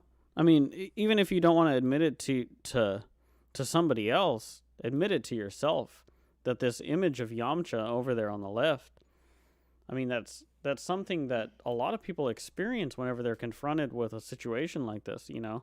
The nihilism, the limitations of the self, the difficulty of existence. It's like you find yourself expression. Yeah, I mean, well, you find yourself in this space where it just doesn't make sense logically how you could get past this, you know? And you say, like, I'm not going to be able to do this. I'm not going to meet the dragon, right? And the masculine aspect or the feminine aspect of yourself, whichever it is. And that's why Dragon Ball is so pure, and I think it's so transcendental. It's not just speaking to the masculine, and I think that people really don't understand that because they take Dragon Ball and Dragon Ball Z to be this like overly masculine thing. I don't think that's the case. I think that there's a place for the feminine also in Dragon Ball. So you look at an image like this, and it's like, it's not just about Yamcha, right? If it was just about the masculine, Bulma wouldn't be here, and she wouldn't be having a similar experience to Yamcha. They're both having an emotional reaction to an idea that Goku is frustrated with, that he wants to confront, right? I don't think that you're supposed to necessarily just relate to Goku here. You need to look at this situation and say, you know what? I've been like Yamcha in this situation, or I've been like Bulma in this situation. It's hard. I've faced away from, let's say, the vision of my goal. I've faced towards deceit and arrogance, and I've decided to wallow in that instead of deciding to no matter what, face the dragon. And I mean, this has happened to, I think, every single person that has existed or has some life experience. I don't want to say that this is like, that this says something negative about you. I think that this is a part of existence itself. We're not all Goku. Everybody goes through. We're not all Goku, but there's a reason that Goku is the mascot of the Japanese Olympics. Well, you know, like I'll say, I've related to Yamcha a lot in a situation like this. Mm-hmm. That you find yourself somewhere like this, and it's not fair. It's really not. You know, this is to say that there is an unfair nature to existence itself. Well, actually, I don't know about that, because the perceptions going in for Yamcha and Bluma were both rooted in, let's say, unholy desires. Malformed desires. But go on. And I think, but I think if we analyze some of the decisions that we have made, let's say in our own personal lives, that can also we can also analyze that and say that there are things we could have done differently. In fact, the past authoring program, I don't know if you've done it. You said you got it, right? You bought it? I haven't bought it. I've thought about it. I haven't done it. Buy it. You should do it. I should do it. I know I should do it. But I don't want to get ahead of ourselves. And let's go ahead and plug, not even our sponsor. And, you know, if we say anything offensive in the future or whatever to get Peterson in trouble, we wouldn't want to. But I do want to say Dr. Peterson's future authoring program is an amazing thing. Everyone should do it. All adults should not, I'm not going to say be required to do it because I'm a libertarian, let's say. But I would say that they should be encouraged to do it. I think that if you consider yourself to be a mature person, you could get something out of it. And not from the perspective, I really want to contextualize this here, because I don't want to sound like I'm talking down to somebody, or I'm telling someone that, like, if you identify with where Yamcha is here, if you're understanding what we're talking about, and you identify with where Yamcha or Bulma is right here, that's a negative thing. Because I personally have been here. And I don't mean that, like, oh, I was here for 10 minutes and I got over it and like, wow, I'm better than you. No. The place where I identified with where they are here in this space was multiple years. This is tough. This is difficult. And this is why I think it's so important that we talk about Dragon Ball. Because even here, hold on. In 10 seconds of an episode is something that I can identify multiple years of my life with. And I know this about you personally, Brock, but not everyone does. I'm not going to, like, bring any specifics up. But would you say that some of that, let's say, defeat or calamity that you were experiencing was a result of either your deceit or arrogance to yourself? I mean, absolutely. I mean, me too. Exactly. Yeah, I mean, you tell yourself a story about the way that the world is, about but the way that... that's what Bulma and Yamcha did, that Goku didn't do. Well, I think that's what's so beautiful about Goku, and what people miss about Goku, and they kind of gloss over, is the idea that there is a simplicity in the way that you see the world that you're missing. And that if you can return to that, and it's your relationship with nature. Well, it's almost... And that's why Goku's ball is the 4-star ball. It's your relationship with nature, and it's your relationship with the world. It's your relationship with Gaia. It's your relationship with the dragon. And it's your relationship with yourself. That you need to reconcile before you can get past this frame where the absolute despair takes you over about the nature of existence itself, and not the nature just of failure as well, and the nature of your relationship with the nihilistic space that you are born into in the modern world. I don't want to say postmodern, because there's really there's nothing postmodern about Dragon Ball. It's kind of true. There's nothing. But the modern, I think that Dragon Ball has a lot to say about the modern. Super's pretty postmodern. Well, Super doesn't count. Your relationship with the modern world and this brick wall that you're seeing right here, it's hard. I don't want to say that it's easy, and I don't want to come off like I'm grandstanding, because this is something important to me. You know, this is something that I've struggled with personally. I don't want people to think that you know, because we're talking about it, we think we have it all figured out. I don't have it figured out, but I'm speaking from the perspective that I want to try to figure it out, and I've struggled with this space and this mode of being for a long time. It's really difficult. I'm not saying that this is easy and that it's obvious, or that you're stupid for not knowing, or that you're not wise, or that you're not learned or that you've missed something.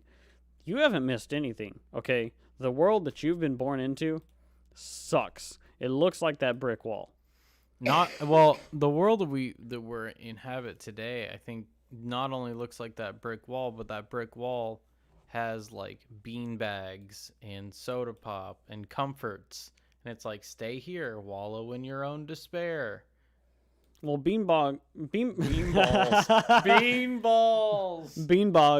Beanbogs. beanbags and soda pop is a really simple way of putting it. Maybe I would describe it as YouTube videos and entitlement, but it's a space. TikTok videos.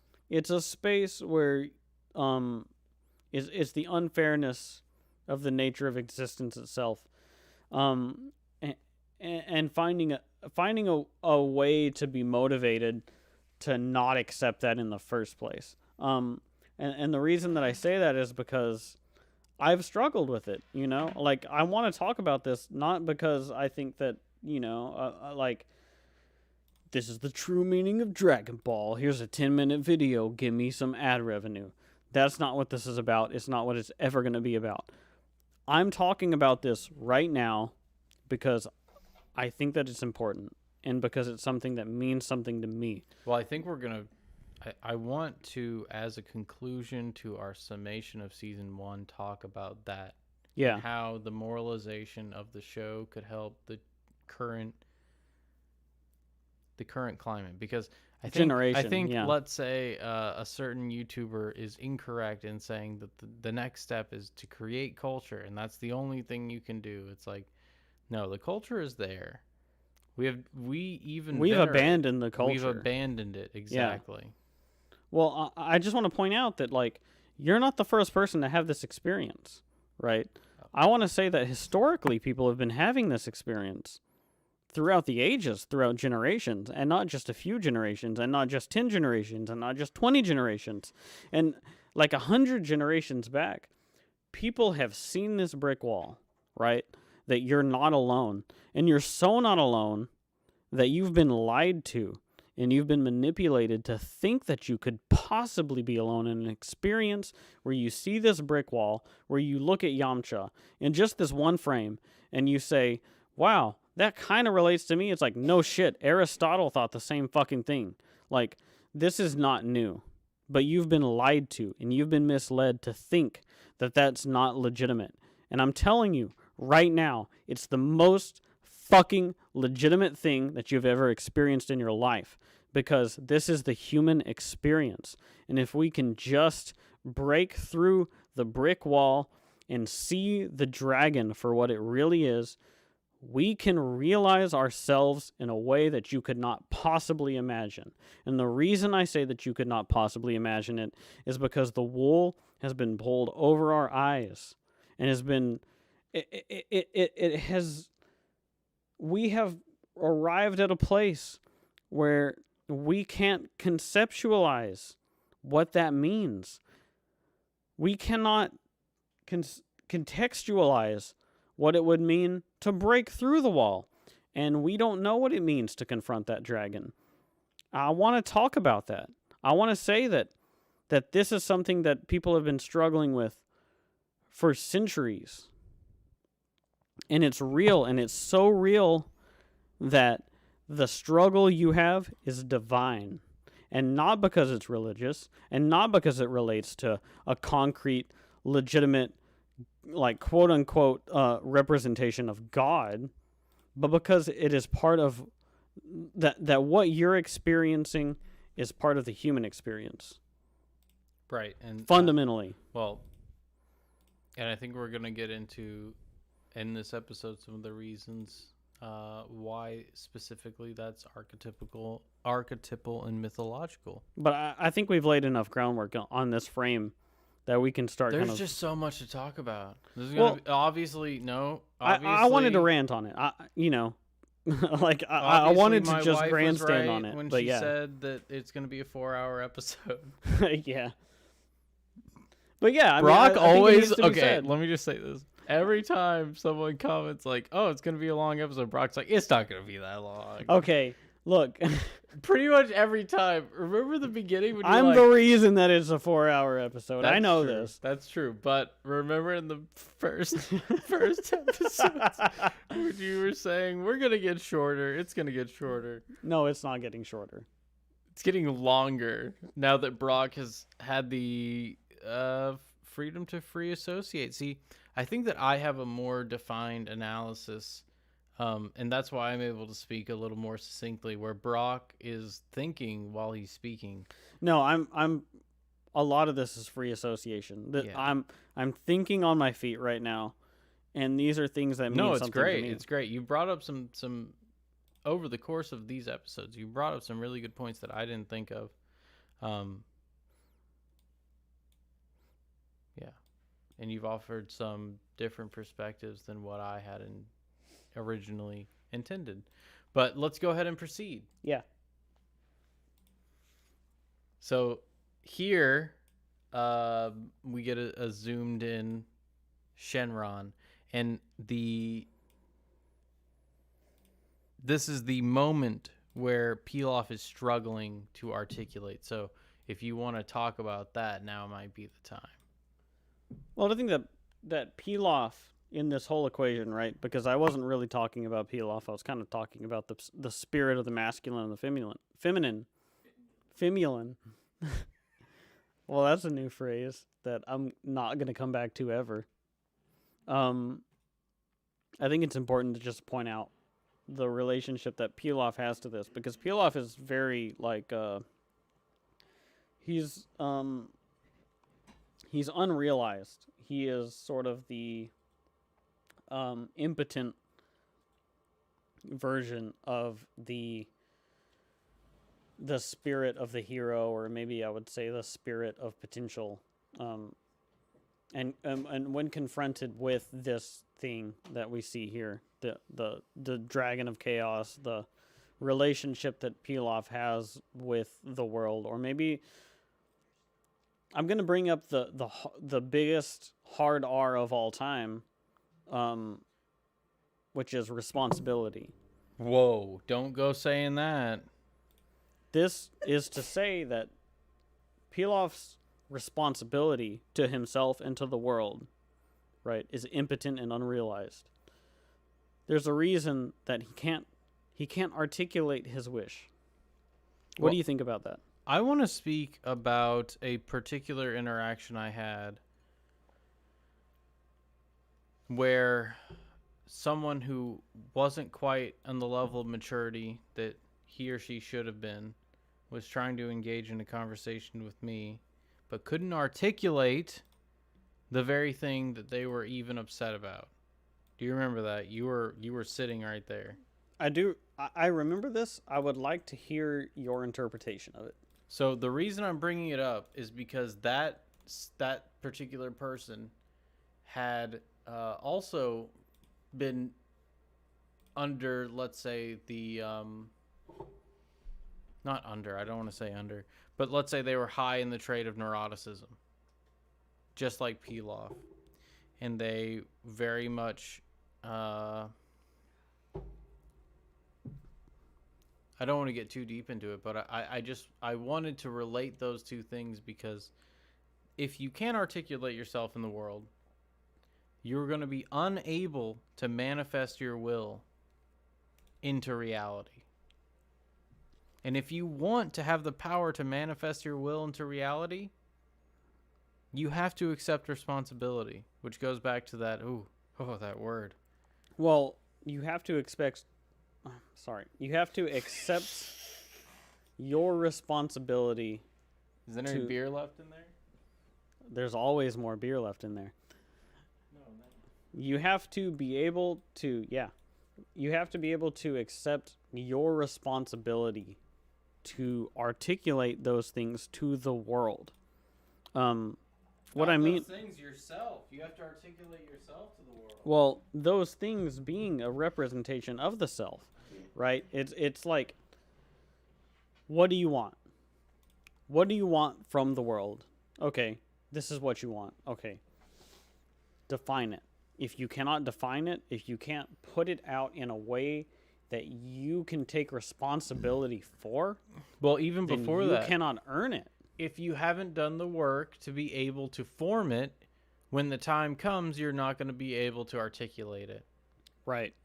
Well, it's almost like, and I see this a lot these days in the way that people sort of try to claim like, quote unquote responsibility, that try to claim ownership. I think ownership is probably a better word, of ideas that don't belong to them. And when put on the spot, when confronted with really owning and claiming responsibility for those ideas, if you can't do it, the world will not give you what you want, because how are you possibly going to obtain something that you cannot even define? Mm-hmm. Precisely. And it's someone, Pilaf is someone who is criticizing the world without setting his house in perfect order, to reference a great book by Dr. Peterson, Rule 6, I think that is.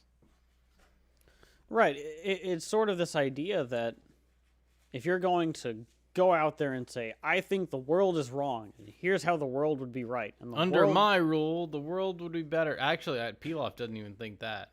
Well, it's so malformed that he hasn't even gotten to that step. It's that's just, the impotent nature of him, right? Right. I will rule, comma, nothing. Right. I should rule everything. And then the Dragon of Chaos says, okay, what's your wish? What do you mean by that? And then Pilaf says, I only know what I want to get out of the world. Mm-hmm. I don't know what I want to be different about the world. I only know the result. Right. And so he can't articulate it. But there is someone who, as malformed as he is, as flawed as he is able to articulate himself into the world. Well, I would say this whole season is about him being able to figuring out right how he would articulate that, and figuring out what he wants to be different about the world. And this he is Oolong, by the way. Oh yeah, this he is the unrealized masculine spirit. So, do you know, like, the wise man, the protagonist, antagonist, archetypal? You remember that from high school, perhaps, or any of the readings you've done? High school? Recently? Well, we didn't go to the same type of school. So I think that it might be necessary for you to expand upon this a little bit. Not a lot, but a bit. Not a lot. Okay. So, you know, there is an archetypal study of fiction that assigns certain, let's say, and in the hero myth specifically, so Joseph Campbell doesn't talk about it specifically, but there are some terminology that this analysis draws from Joseph Campbell's writing, who wrote Hero with a Thousand Faces and The Power of Myth. I have The Power of Myth on my coffee table at this very moment. Right, and I have a Hero with a Thousand Faces on my phone. Someday I may finish it. If only there were time. But, so it, you know, this analysis divides up certain characters who meet requirements, like the protagonist, the antagonist, right? The wise man, right? The love interest. I think that's one. I'm trying to remember them all off the top of my head, but yeah, this is not exhaustive. I think we're going to come back to this at some point. Well, we can't come back to it, but my point being, actually, I kind of want to save this analysis for the meta-analysis when we get to... It's going to take till we get to the end of season 3 for that, but I should probably write that down. The end of season 3? Yeah. I don't even know what that means at this point. I want to save this, what I'm saying, for the end of season 3. But anyways, point being, the archetypal analysis, I think Oolong would fit somewhere in there. And we'll talk about that later. I think. I was just gonna say, check all levels, plugging and back in, because that's what I just did. Usually works. Can you see if it's up on here? Let me see if I and see if it's up. Let me see if it's up. Let me see if I can get it up. It says we're live. Unable to connect to chat. Please try again later. That's the last thing I see. I think we might be live though. Let me check my phone. Yeah, can we get a second opinion or something? You're back. All right, we are back. Wow. Okay. Sorry about that, everyone. It's snowing. It's snowing, and that means bad internet. It's too cold for internet. You know how it be. Hey, I prefer this to a desert. Brok and I used to live in a desert.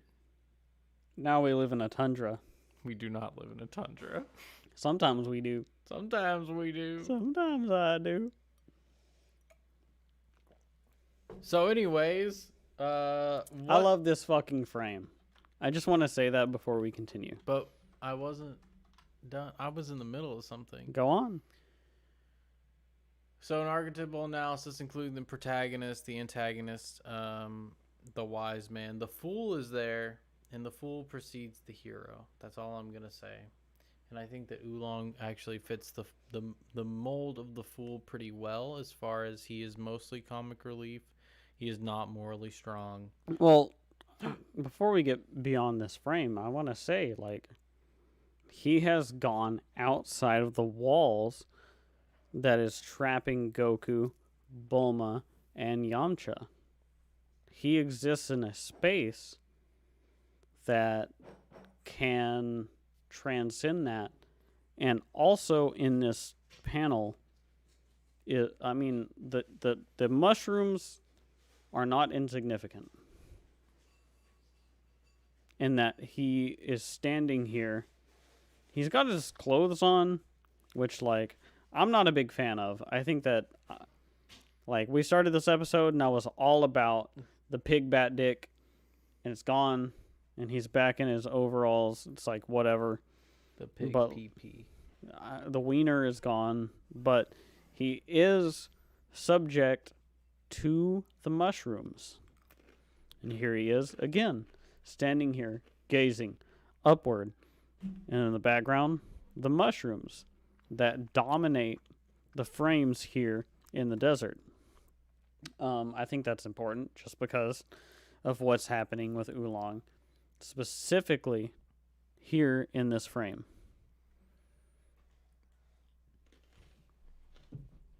Well, I think it's also particularly poignant that this comes after Pilaf is unable to articulate himself, something that Oolong has been practicing for the past season.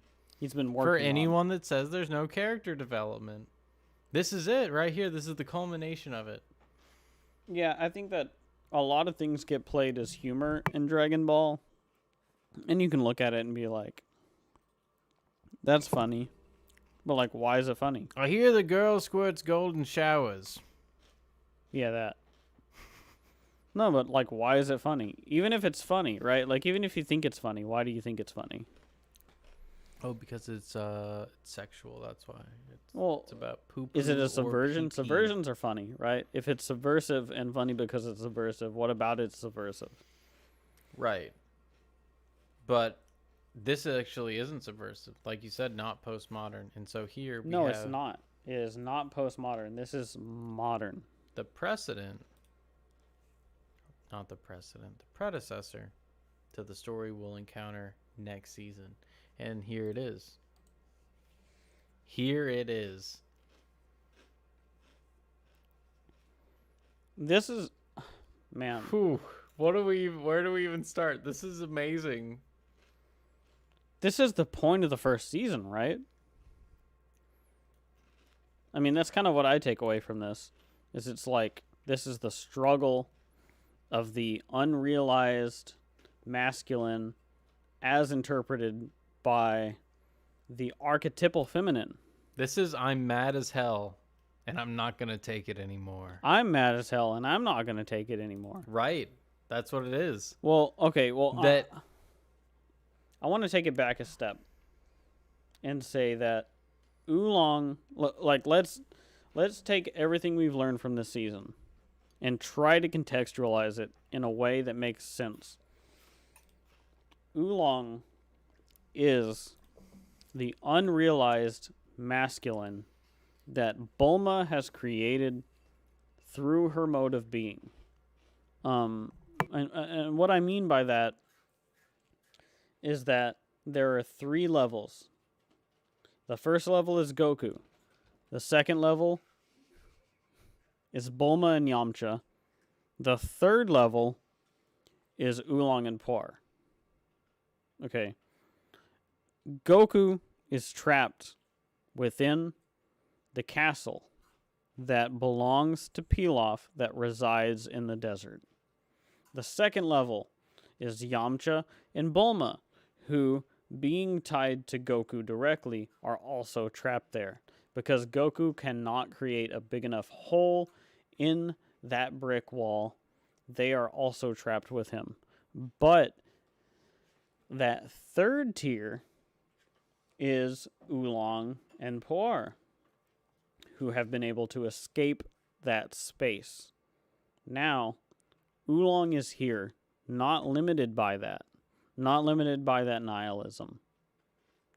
Oolong is able to see the dragon, is able to see the potential that the dragon represents through its gaze, I would say. Through the glowing eyes, Oolong also looks up, right? So we look at this frame, and Oolong is gazing upward towards something. What he's gazing upward toward is the dragon, who is a representation of the ultimate realization of the stars that the Dragon Balls are. Well, I want to say too, Oolong here is manifesting a maturity. This is something that Dr. Peterson has talked about in his clinical practice. People hardening over time, and as they get more assertive, appearing more not aggressive, but as, let's say, Mufasa, someone who is kind but able to extend force when need, right? Let's say someone who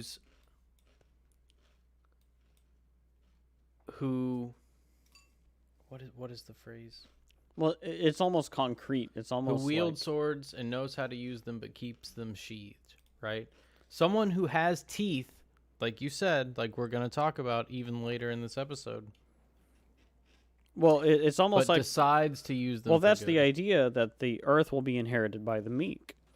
It's the sort of misinterpretation of that idea, right? It's to say that the world will be given to those who have the masculine spirit and know what to do with it.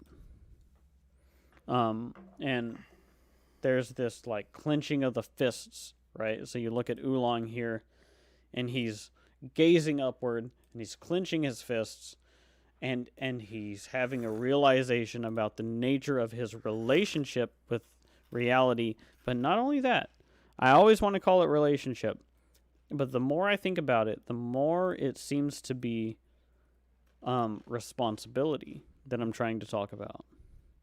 And the reason that I say that is because through the voluntary confrontation of the responsibility that the individual has, as a reflection of reality itself, that is represented by the dragon of chaos, let's say, you can realize something greater than the self. And what I mean by that is you can grow as a character. You can grow in your character as a person. Like, what I mean by as a character, you have character. Every person has character. It's a fluid thing that you can build upon. You can build upon your character, and you can grow as a person. And I think that this is an opportunity that Oolong has to grow in character as a character. But also, I want to mention that it is disgusting to see someone get the, let's say, power and rewards that they did not earn. Oolong spent his time collecting the Dragon Balls. He helped Bluma and Goku collect the Dragon Balls. He even overcame his own intuition to flee and help them collect the Dragon Balls. And now this impudent, as Brok loves to say, because imp is the first letter of three letters of that word, and Pilaf is clearly an imp. Well, he's not only an imp; he is an impotent imp.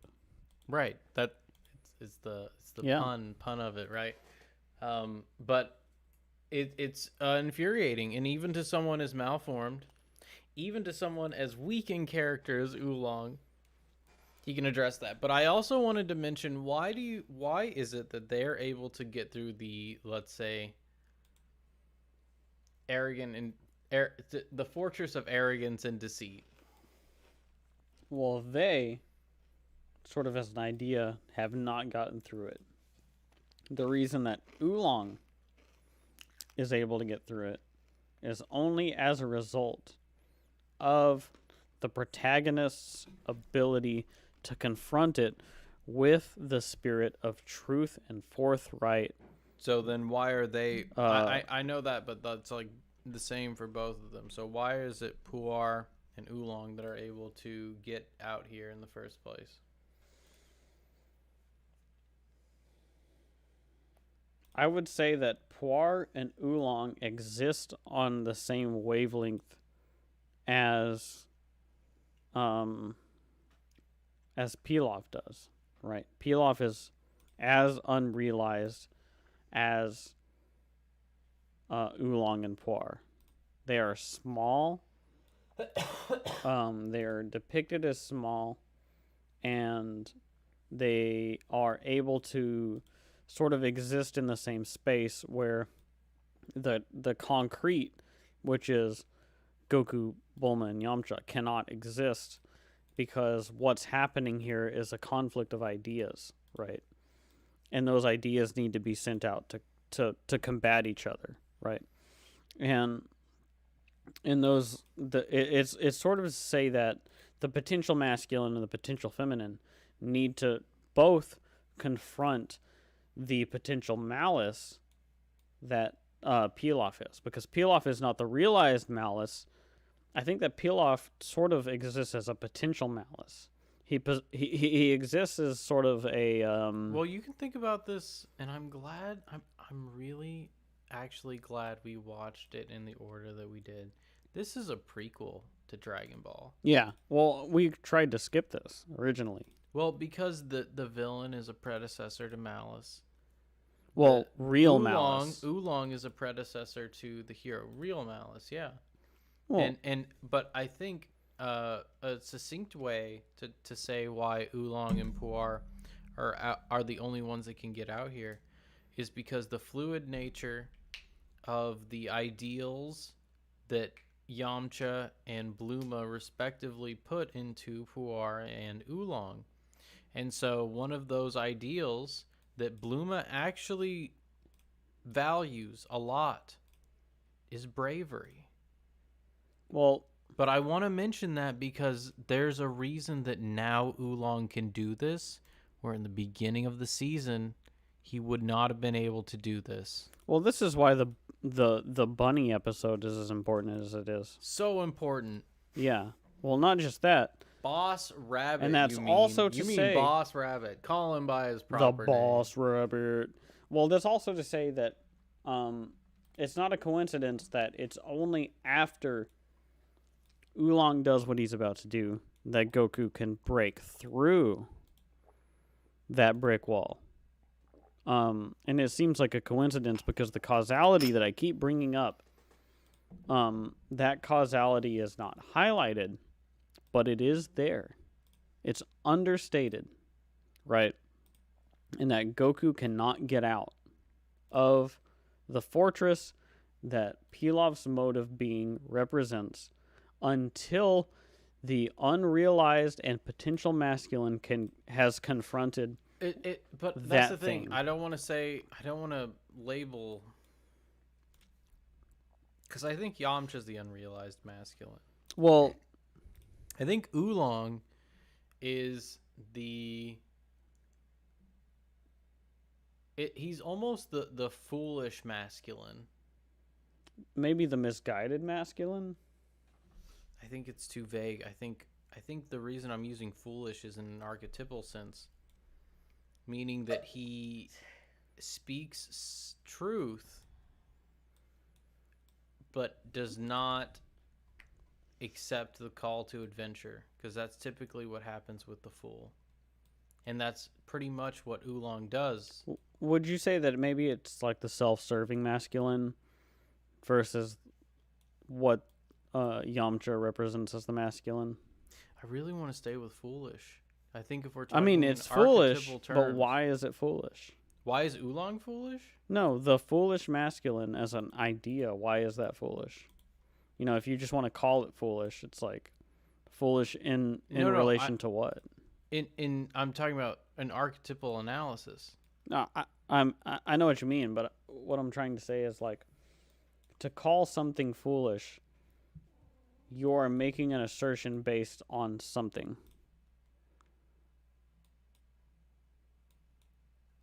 Go on. I'm not sure. I'm still not sure what you mean. Like, are you saying what actions Oolong has done to make him foolish? Okay. Like let's take all context away from something and just say that you're calling someone foolish. Okay. Why? What about them is foolish? What about Oolong is foolish? That's what I'm saying. He speaks truth but doesn't accept the call to adventure. Okay. He's not forthright in his actions like the hero. He recognizes truth. Recognizes and criticizes. And that's exactly what he's about to do. Is he's about to criticize the idea that someone who's unfulfilled can make a wish. Right. So he exists in a space. Well, that's what I mean. I just wanted to sort of highlight, like, to say something is just foolish. It's kind of like if you call someone foolish, it doesn't tell them what they need to know about their behavior. Well, I'm not saying that as a bad thing. No. The fool. I don't mean it's bad. Hero. I don't mean it's bad either, right? But what I mean is, if you're going to identify with different characters and different like spaces within the mode of being, if you just say like, where I'm at in my life is foolish, it's like, well, think about what about me is foolish and why is it foolish? Well, and I think what that's can I do because about that's it? expanded as the idea of foolishness has grown. Because Mhm. originally, like the fool, the jester, right, would be the only one who could speak truth to the king. That's what I mean. That's where I'm trying to get. Okay. Like, what is foolish? Why are we describing it as foolish? That's kind of what That's what I'm saying. I'm coming describing Oolong as foolish because he does speak the truth to Bluma. He's the first one to, as far as we know in the series, he challenges Bluma consistently. Right? Remember a couple episodes ago where he threatens to crash the car. Right. As a spirit of challenging. Mm-hmm.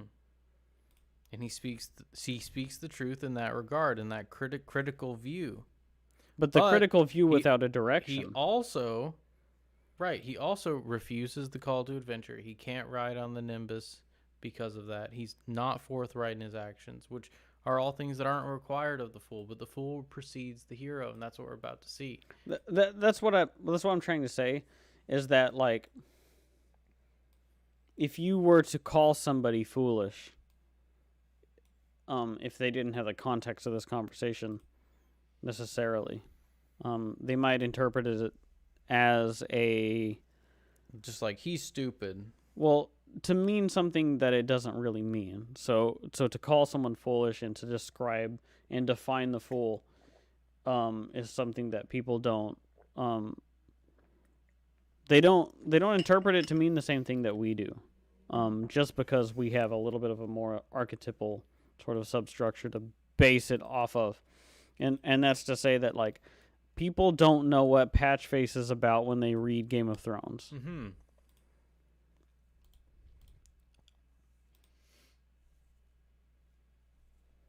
Now, I just wanted to kind of get a little bit into that before we move on to the next frame, because to call Oolong the fool is a little bit disingenuous considering what he's doing here.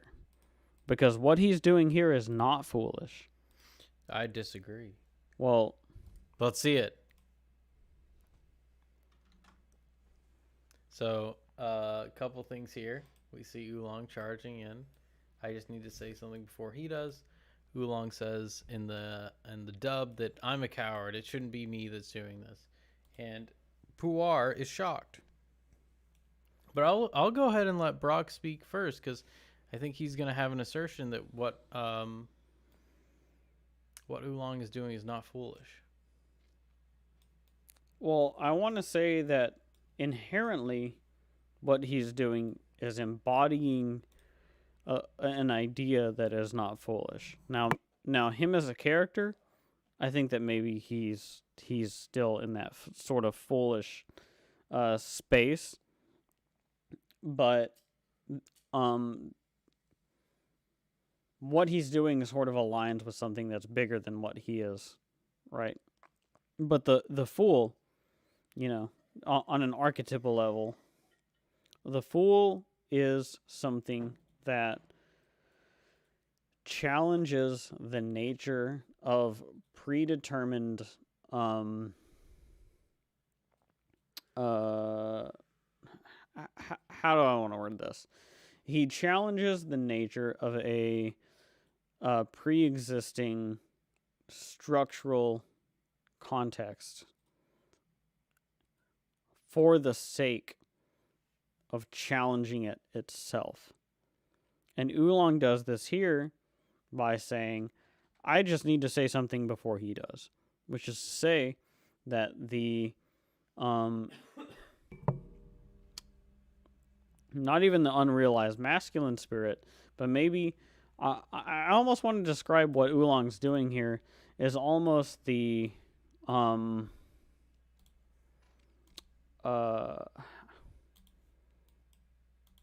would I want to word it as? Sort of the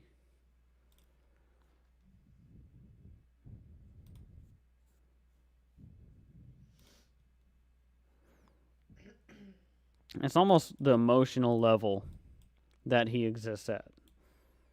Right? So you kind of have this tiered level of experience where Oolong and Puar almost seem to exist at an emotional level, right? It's like Oolong is the masculine emotion of Bulma, where Puar is the feminine emotion of Yamcha. Let's start. So it's like there. an expression. I think that's a good place to for me to chime in.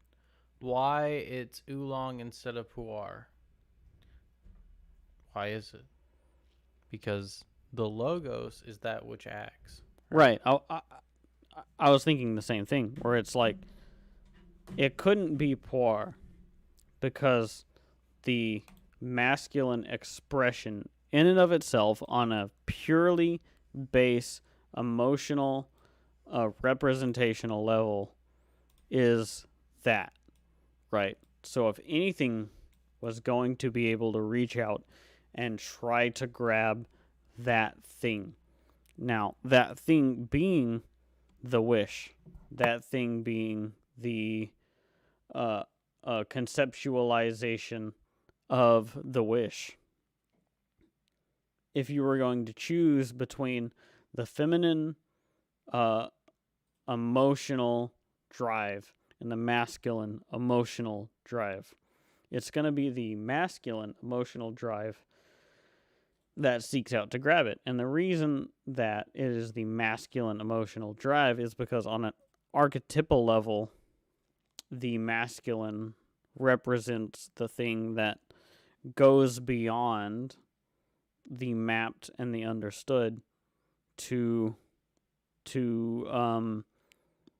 I don't want to say seize, but to understand, to map, to create an image of, and ultimately create an internal imagistic embodiment of something, so that, let's say, something like Yamcha/Goku could grasp enough so to break through the brick wall that they're limited by, right? So you could say that, like, you have an emotional, right? You have the thought level, and then you have the embodiment. The emotional level is Oolong coming out here and trying to grasp it. And then you have the logical level, which is like the Yamcha. The Yamcha, which is like the logical level where Yamcha has existed in the past, is the things that he can obtain. And then you have the spiritual level, or the self, which is Goku, right? So you have 3 tiers, and you have 3 tiers to each. You have 3 tiers to the masculine, you have 3 tiers to the feminine. Now, the 3 tiers to the masculine is much more well represented here in Dragon Ball, because ultimately, I mean, that's where stories come from, is because that is the action that the hero embodies. The ability to step out and create a change in the world is sort of represented as the masculine, on an archetypal level, right?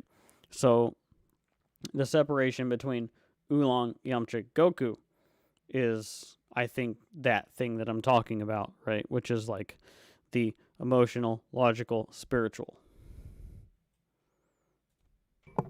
I think that I don't know that I'd fully agree. I think that it has to be Oolong, because Oolong, between the two of them, embodies the logos. Not because of the analysis you provided, although I think that analysis may play a part. I think the main reason that it has to be Oolong over Puar is because by embodying the logos, Oolong has told the truth to Bulma, whereas Puar has allowed Yamcha to be deceived. I'm curious to hear a little bit more on that, on what you mean by the dichotomy there, where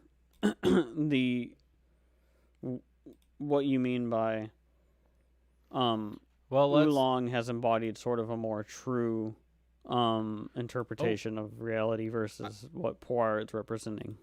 It's not necessarily that. It is how and that's what I'm saying about your analysis isn't completely. I don't want to throw out the baby with the bed sheets, but it is their connection to Yamcha and Bluma that makes the dichotomy even possible. So in this instance, right, it has to be Oolong, because Oolong has told the truth to the opposite sex counterpart, that he is representing the manifestation of masculinity in her mind, let's say, or the one that she's manifested. So in this case, in embodying the fool, that has to be something that you are embodying the logos. As malformed as it is, which it is malformed when it is the fool, that's what Oolong is doing here. Whereas Puar has allowed Yamcha to wallow in deceit and arrogance until he is literally his own vanity is put at risk for the very idea of improvement, right? Goku, you see where I'm going? Well, I'm following you because there's a duality to this episode. I think you know where I'm going with this. Where there is a realization of Oolong here, but there is also a realization of Puar at the end of the episode. The end of this episode? Yes. So, what Oolong is doing here in confronting... Well, that's what's great about Dragon Ball, and I just want to say that's what you were saying about how it shouldn't be interpreted as a hyper-masculine show, because right now we do see Oolong's shining moment, but is not only at the end of this episode, but at the end of this arc completely, that Puar has... No, it's all coming together for me right now. Like, Yes, that's. I'm hoping I'm piecing together my No, no, analysis for you well. okay. What? Let me put it this way. We're gonna get there, but Oolong is able to cripple and deconstruct the impotent masculine's wish, but Poir is able to, in what is going to happen with the moon, let's say, without talking about it much yet, is able to do her own part. Right, they're both aspects of the masculine and feminine respectively, separated from, and we've established that now. Well, I think there's a balance here because you pointed out that, like, even in specifically in this frame, look at Poir back there. Poir's time has not come, but Poir's time will come in this episode. In realizing the relationship and the responsibility that the self has with reality. And sort of bridging that gap between the we'll get potential there. and Let's the not get real. ahead of ourselves because I don't know that we're gonna finish this episode. It's already 1:00. No, we probably won't. I know you wanted to. No, I don't think that we will. I think that we're not going to get there, but I think that there's something that because there's so much. Well, I think there's a dichotomy there, right? I think there's a real dichotomy there because I want to point this out because each has a role to play in what is happening specifically in this episode. Now, the role that Oolong has to play in this episode is to stop what is happening with Pilaf. Now, what's happening with Pilaf? Pilaf has gathered all of the Dragon Balls through deceit, has stolen them, and is doing something that only the thing that Oolong is can stop. The thing that Oolong is has been a developing idea, right? Which is a reflection of Bulma.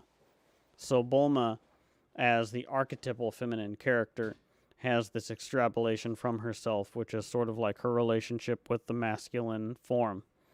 That relationship needs to reach out and stop what Pilaf is doing. That's going to get done. However, that is a mirror of what's going to happen later, where the opposite is going to happen. Yamcha is confronted with something and needs to send his feminine form out to not only confront, but to summon something that can confront something also that without which certain destruction would happen as well. And so there's this interplay here that maybe that I personally did not create a connection in relation to. And as we talk about it, it seems more and more significant that right now, the first half of the episode is to say that masculine form is necessary to stop something really bad from happening.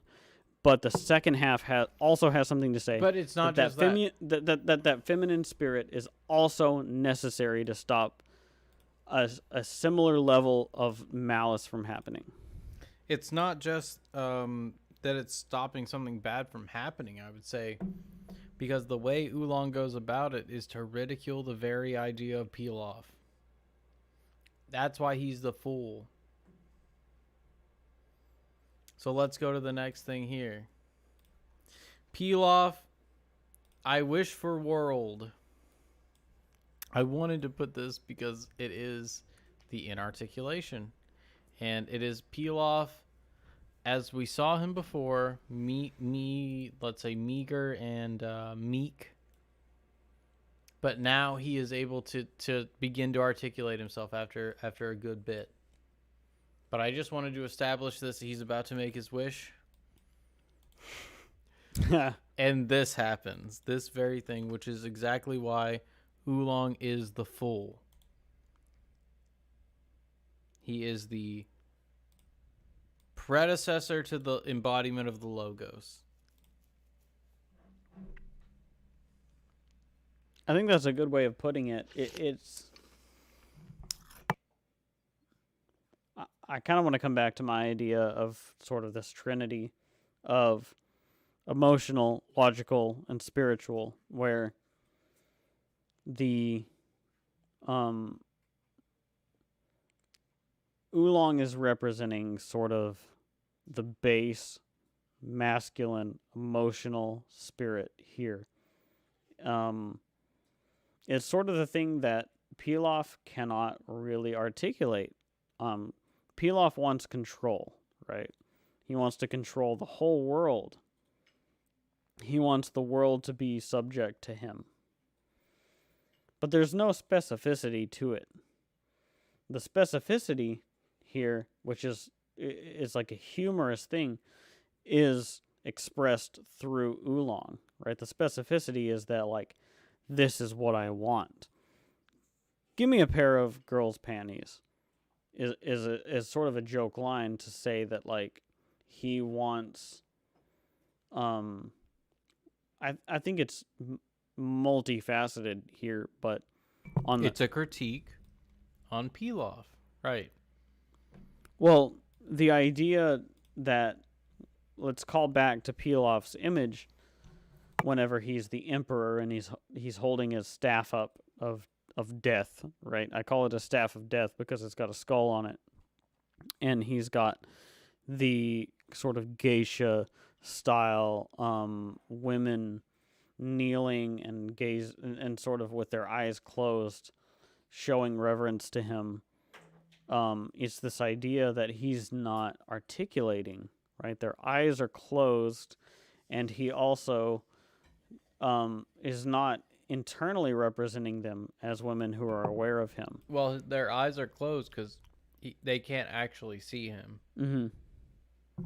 But Oolong here, vaulting off of his wish, is saying, like this is what I want.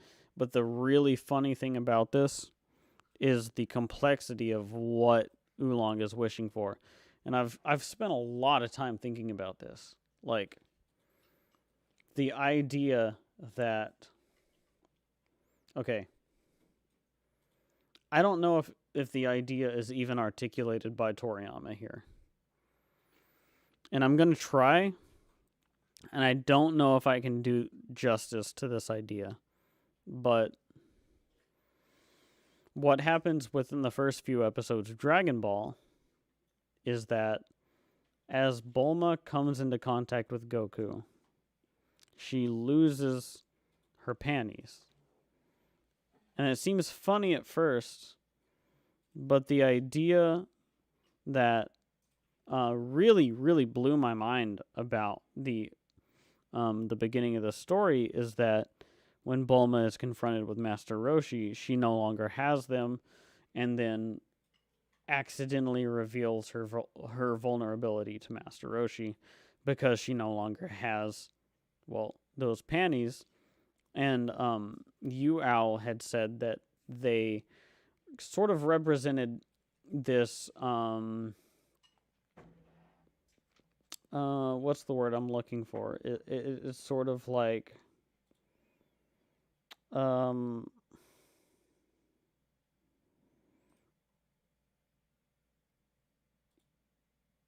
I'm missing the word. You know what I'm saying? What was it that you said specifically about the relationship with it's sort of her it's almost like her false claim to her what's the word I'm looking for? I don't remember. Dignity? Dignity is part of it. It's sort of like, what are we trying to say here? What her panties represented?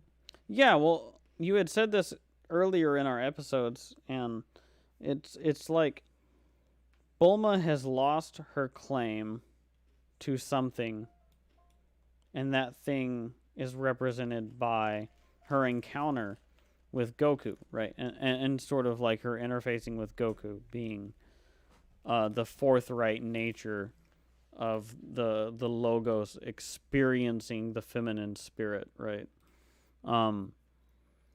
It's almost like it's almost like in this situation Oolong is wishing for that to be returned. It's like even though he wears it, he realizes that needs to be brought back. And the only way to bring it back is through the voluntary confrontation of the Dragon of Chaos, right? It's her I'm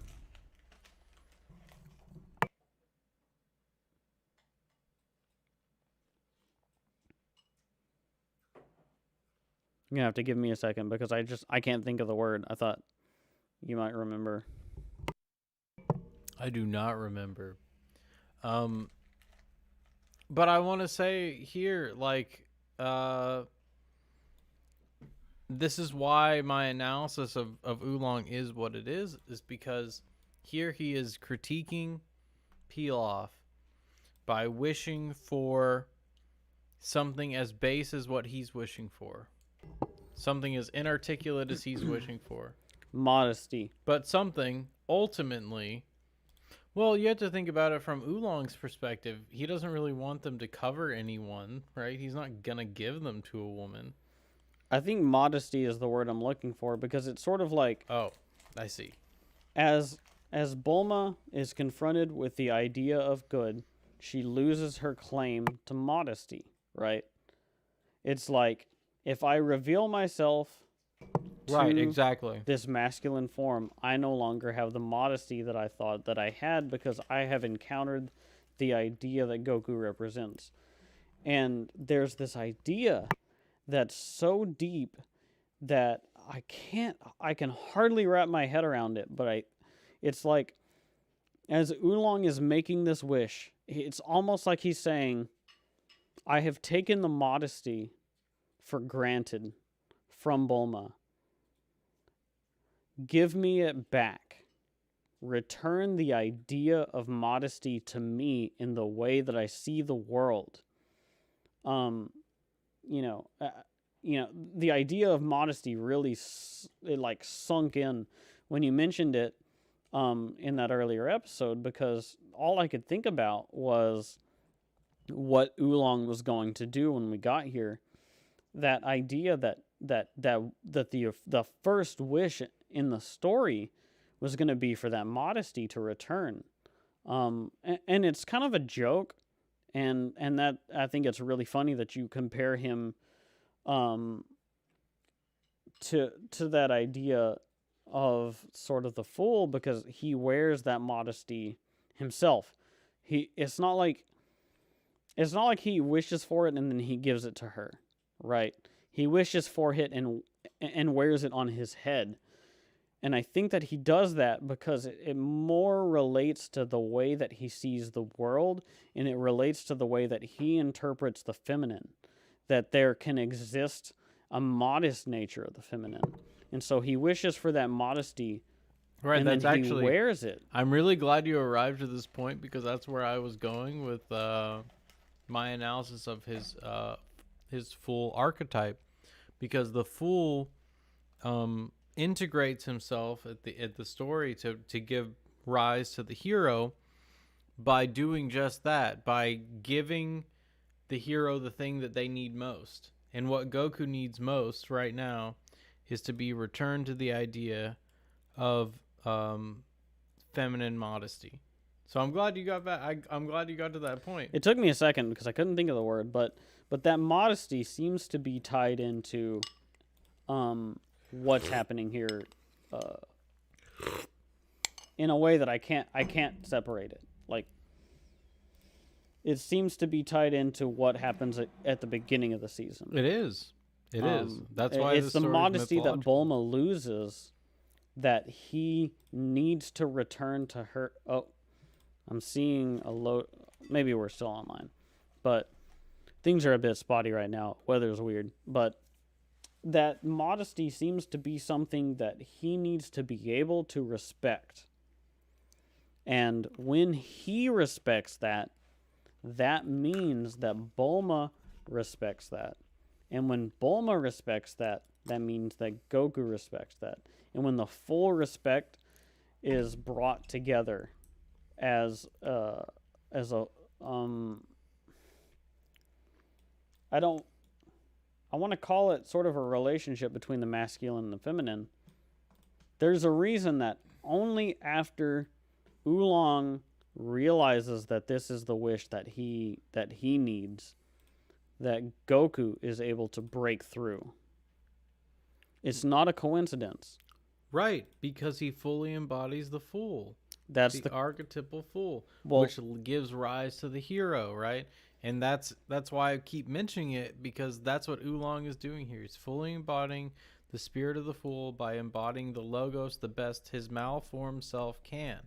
The reason he can't carry the torch to be the hero is because of those flaws, right?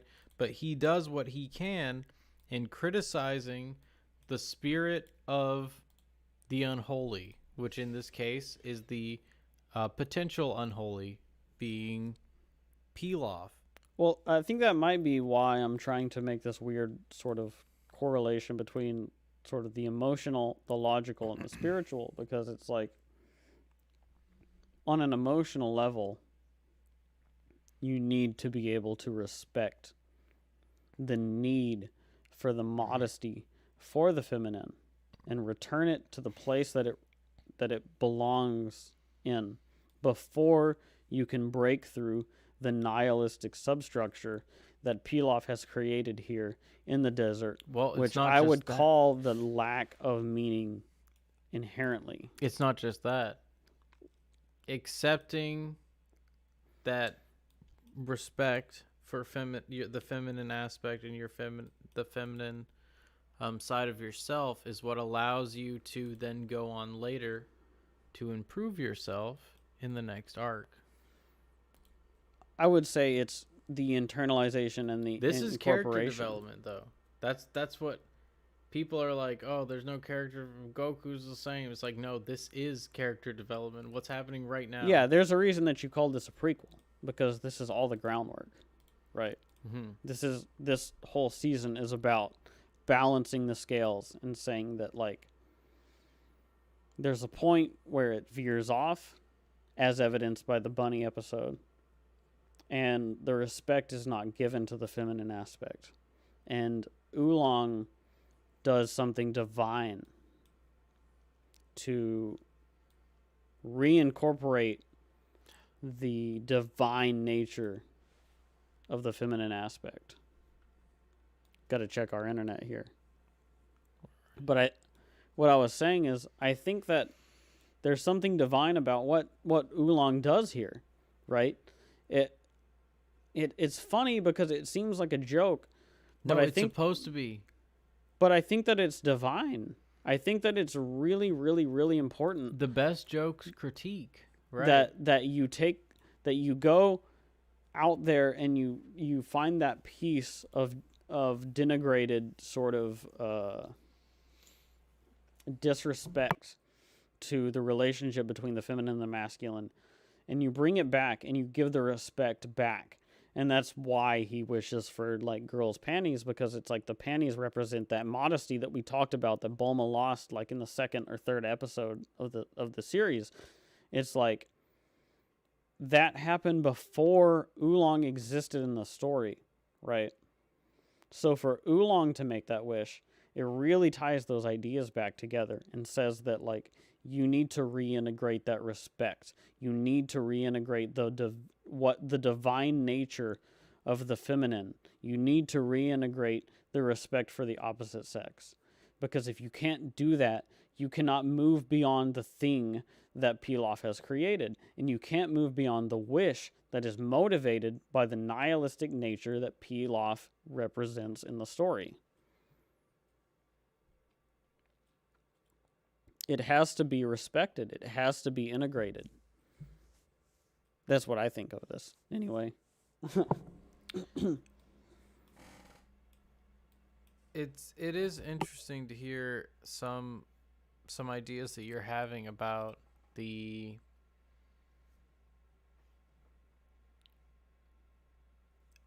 my question would be, and I'm not actually, like, disagreeing with you, But how or why do you think that needs to happen before Goku can move on to the next thing he does? Not talking about breaking through the castle. Right. I would say that before Goku can confront the next thing that he confronts, he needs to understand his own relationship with the feminine. I don't think that he can understand the feminine, the chaotic. Would you say the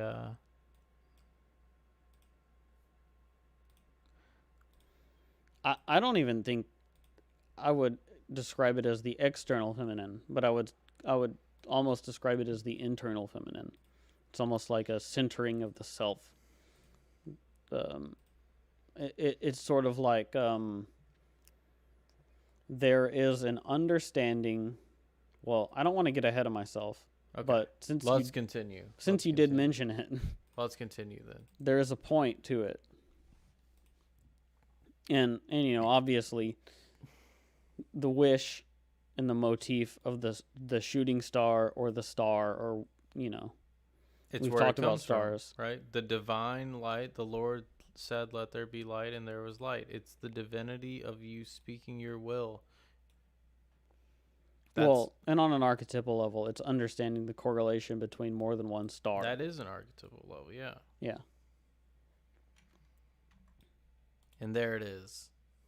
There they are. Glorious. So yeah, I want to talk about this briefly because because it's funny to me that it starts out as Pilaf's wish, but he doesn't have a claim to it, right? That he summons the dragon. Pilaf summons the dragon.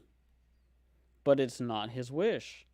That once the dragon is present, then Oolong can come in and claim the wish for himself. I was kind of curious what you thought of that. I mean, I think that's just what we were talking about a second ago.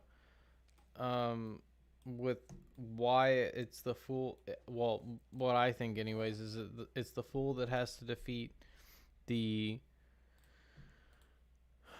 It's almost the foolish. This is unarticulated actually in archetypal analysis, but it's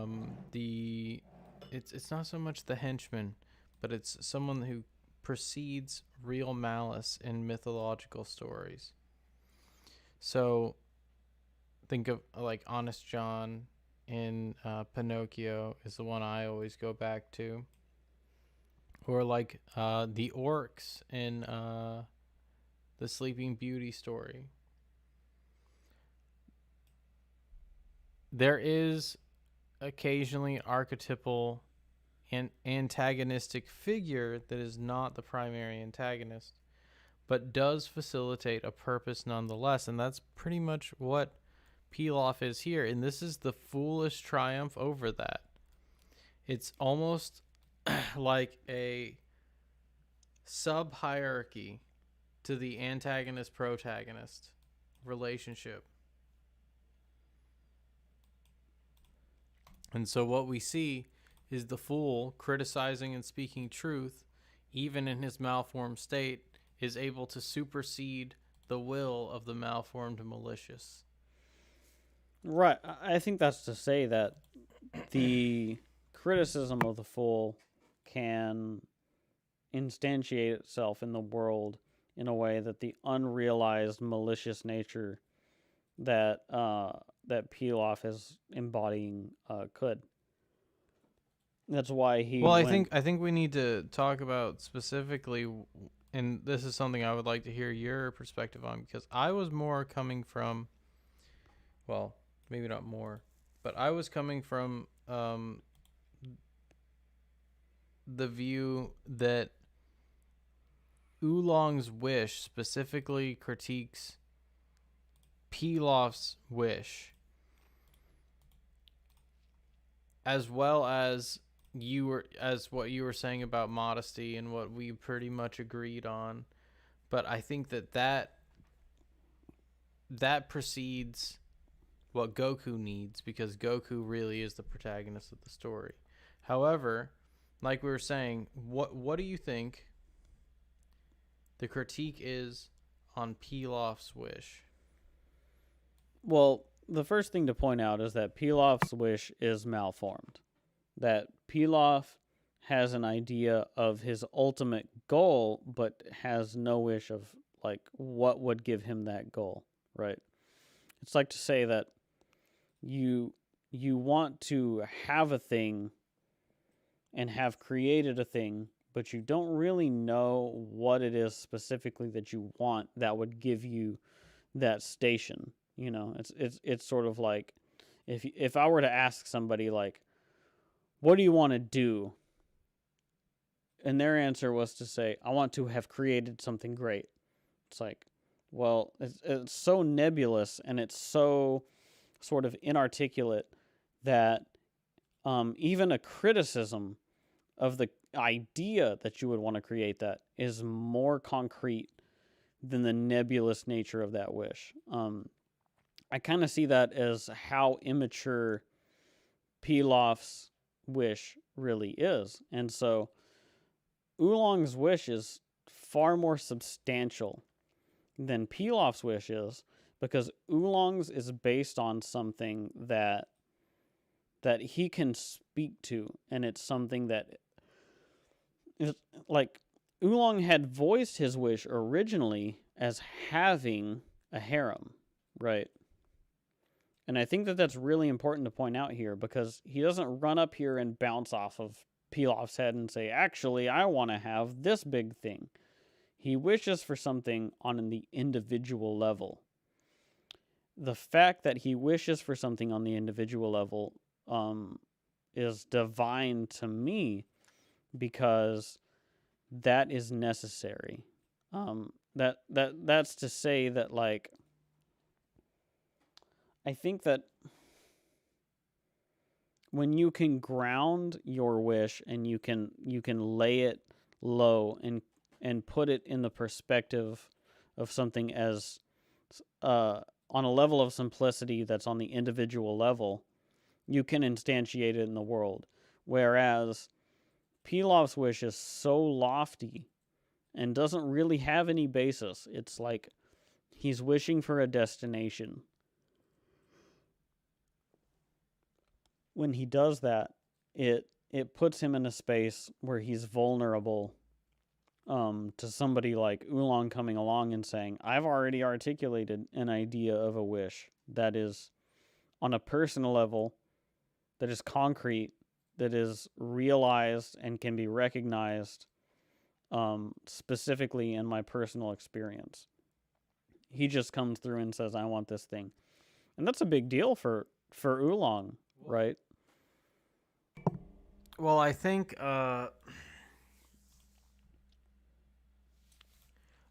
Oolong's wish on the individual level, like you were saying, is important, because it is the fool's critique of world domination versus a girl's panties, right? Now we're talking about, let's say, Oolong's motivation for such a thing like the harem is purely, let's say, hedonistic, right? It's not that Oolong consciously wants to give the modesty of femininity to Goku so that he can go on to better himself in the next arc. But it is because he is perverted. It is part of his flawed nature, which is why he's the fool.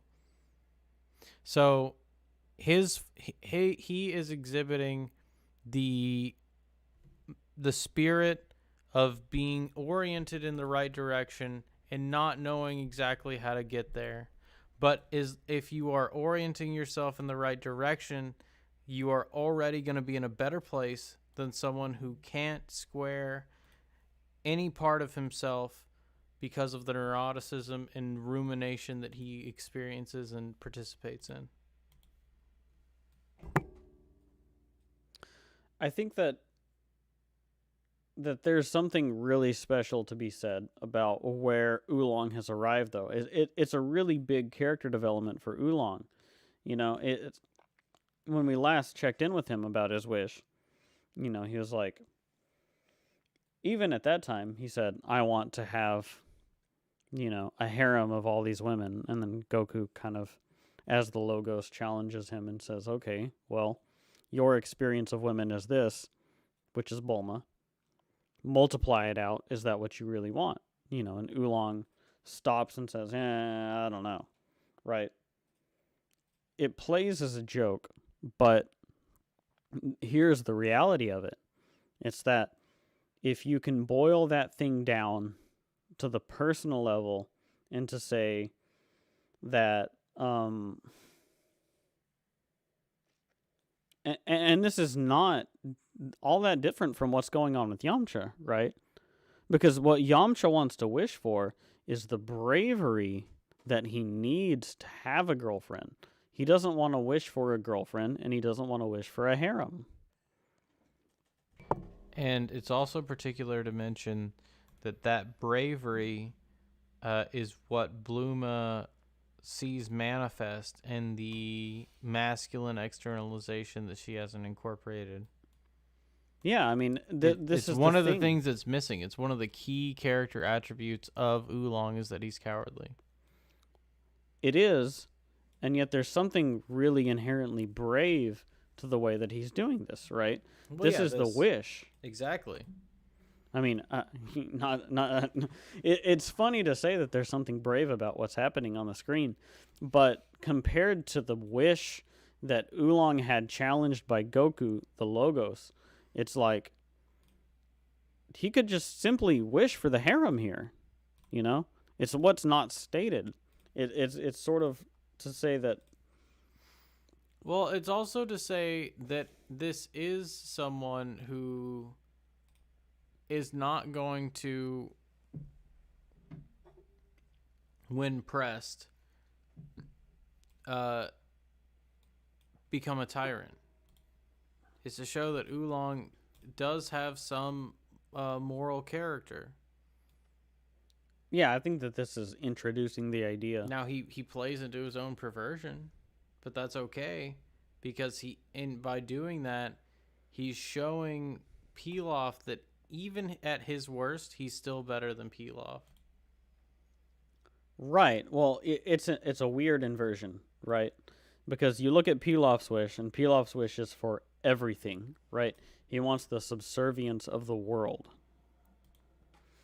And Oolong flips that wish and says, I want a single basic material gain that represents the return of something that has been lost. And I think that that's fundamentally morally substantial. I think that it's lost in translation here. I think it might be lost in translation just across the board. I don't even know if Toriyama has a specific reason why he would say that this happens, right? But across the grander scale of what has happened in the season leading up to this, I think that this is important because this event is what enables Goku to break out of the brick wall. This event where Oolong wishes back into existence the existence of this modesty, and by being able to wish for a simple thing like that, also wishes for his own return to sort of humility and to ground himself, right? It's like by wishing for this, he grounds himself back down and says that in the face of being able to wish for anything, what I mean by that is to say that he is confronted with the idea that he needs to decide right now what his aim is, right? And he could internalize his aim to be having world domination. It could be to have a harem, or it could be this that we see, that the character that we've interpreted so far to be the manifestation of such a hedonistic thing, to then say, my wish is so simple and so single-minded that it's going to be the manifestation of the return of that modesty. It's like it's spitting in Pilaf's face, because Pilaf can't even he can't internalize the idea of his wish enough so that he can even break it out into one part. He can't even make the wish.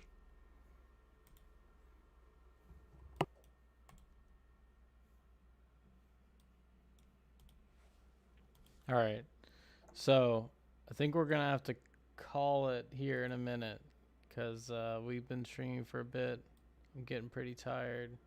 It's already pretty late here. I think we can do a few more slides, a few more shots. I know you're more or less invigorated. Oh, I'm always invigorated. The point of what I'm saying is that like that this is about the relationship between Oolong and Pilaf, right? It's about why Pilaf can't make his wish and why Oolong could make his wish. It's such a big moment for Oolong.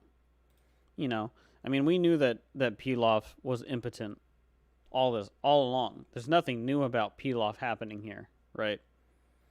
Like Pilaf's impotence has been portrayed from like the beginning of Pilaf's character. But for Oolong to be able to make the decision, for the decision to be the way that it is, for it to be the way it is in comparison to Oolong's inability to make a decision, I mean, it's a big deal.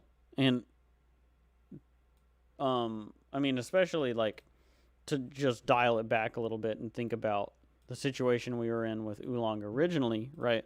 He's tyrannizing a whole village of people, and he's saying, you know, that that he has no respect for modesty, that ultimately he is going to rob the modesty from the youth of the village and sort of like capture the youth and virility of the potential feminine in this village in a space and just hold it there, and not even like manipulate it, but to just say that like he wants to put it in a space where he has control over it. It's almost like he's trying to return that back into the world by wishing it into existence, right? I think that it's like, I think people just miss the point of it. Kind of just want to talk about that because what Oolong is doing here is undoing the negative that he's put into the world, and specifically undoing the negative that exists in the subconscious of the unrealized feminine, you know? Which is to say that it's returning the modesty to the feminine.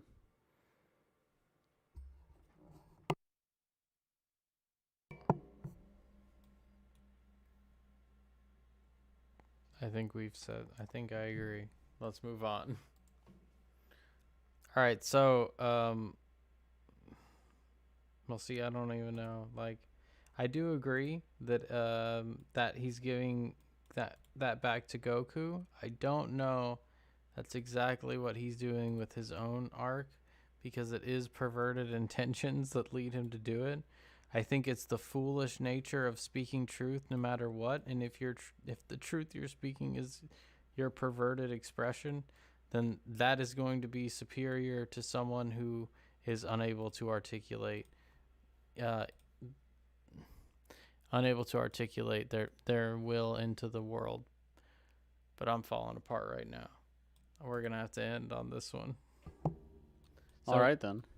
I think we can have some closing thoughts here in a second. But let me see.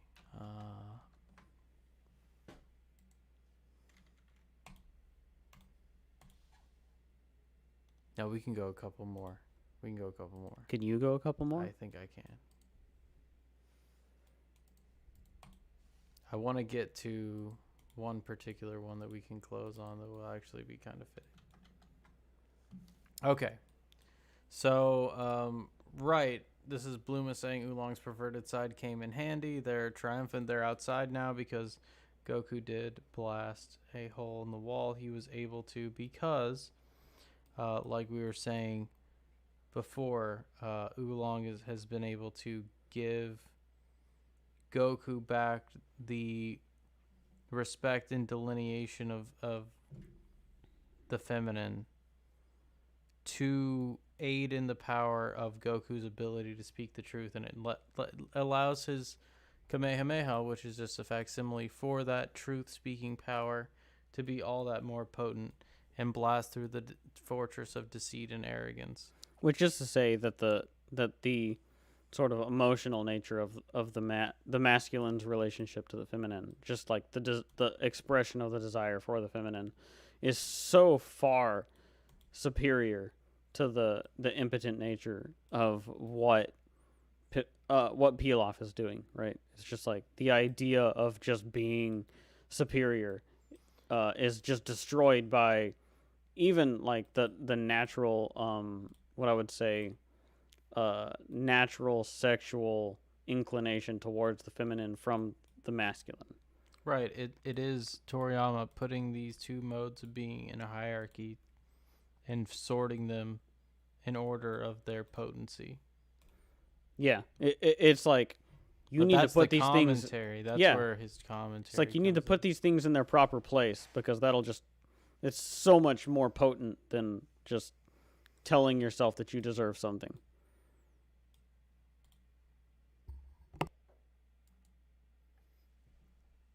And so then that's exactly what we see. Someone who thinks they deserve something. And I specifically got this one because it is a good panel. The spectrum of light, right? The blue, green, and red. And it's so shocking that the potential is now slipped away from Pilaf that he's pretty petrified. It's like bisecting him here, right? Mm-hmm. He's half covered in the light and half not, half in the dark. Yeah, I mean, this is just an imagistic representation of what's happening. I wanted to put it in because it was one of the best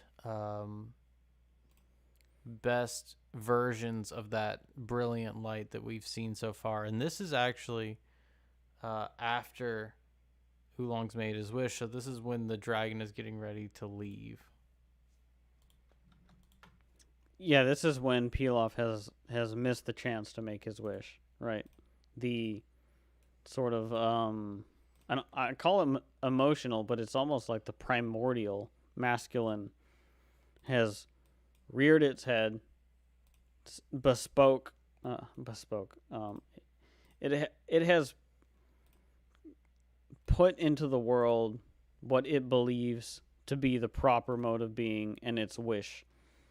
And this is Pilaf witnessing it and seeing the full spectrum of what that could have been at this point. Yeah, it's just it's almost like a mirror, right? He's seeing his own impotence because it's like his wish for domination and for superiority is so impotent in comparison to that primordial desire that he just has to witness it here, and he's seeing it in all its sort of I don't want to say in all its glory. He is seeing the beginning and end of that idea. He is seeing the limitation of that idea because he can see the full spectrum of his wish and the limitations of it and the full spectrum of the wish that's happening in front of him and how superior it is to his mode of being. And this is the last time we'll see the dragon for a little bit. So he states that your wish has been granted and now the dragon will depart. And let's briefly talk about that and then we can close out. I think that the dragon here is sort of representing an infinity symbol because he is the eternal dragon. You know, you can see it there with the sort of looping nature of him.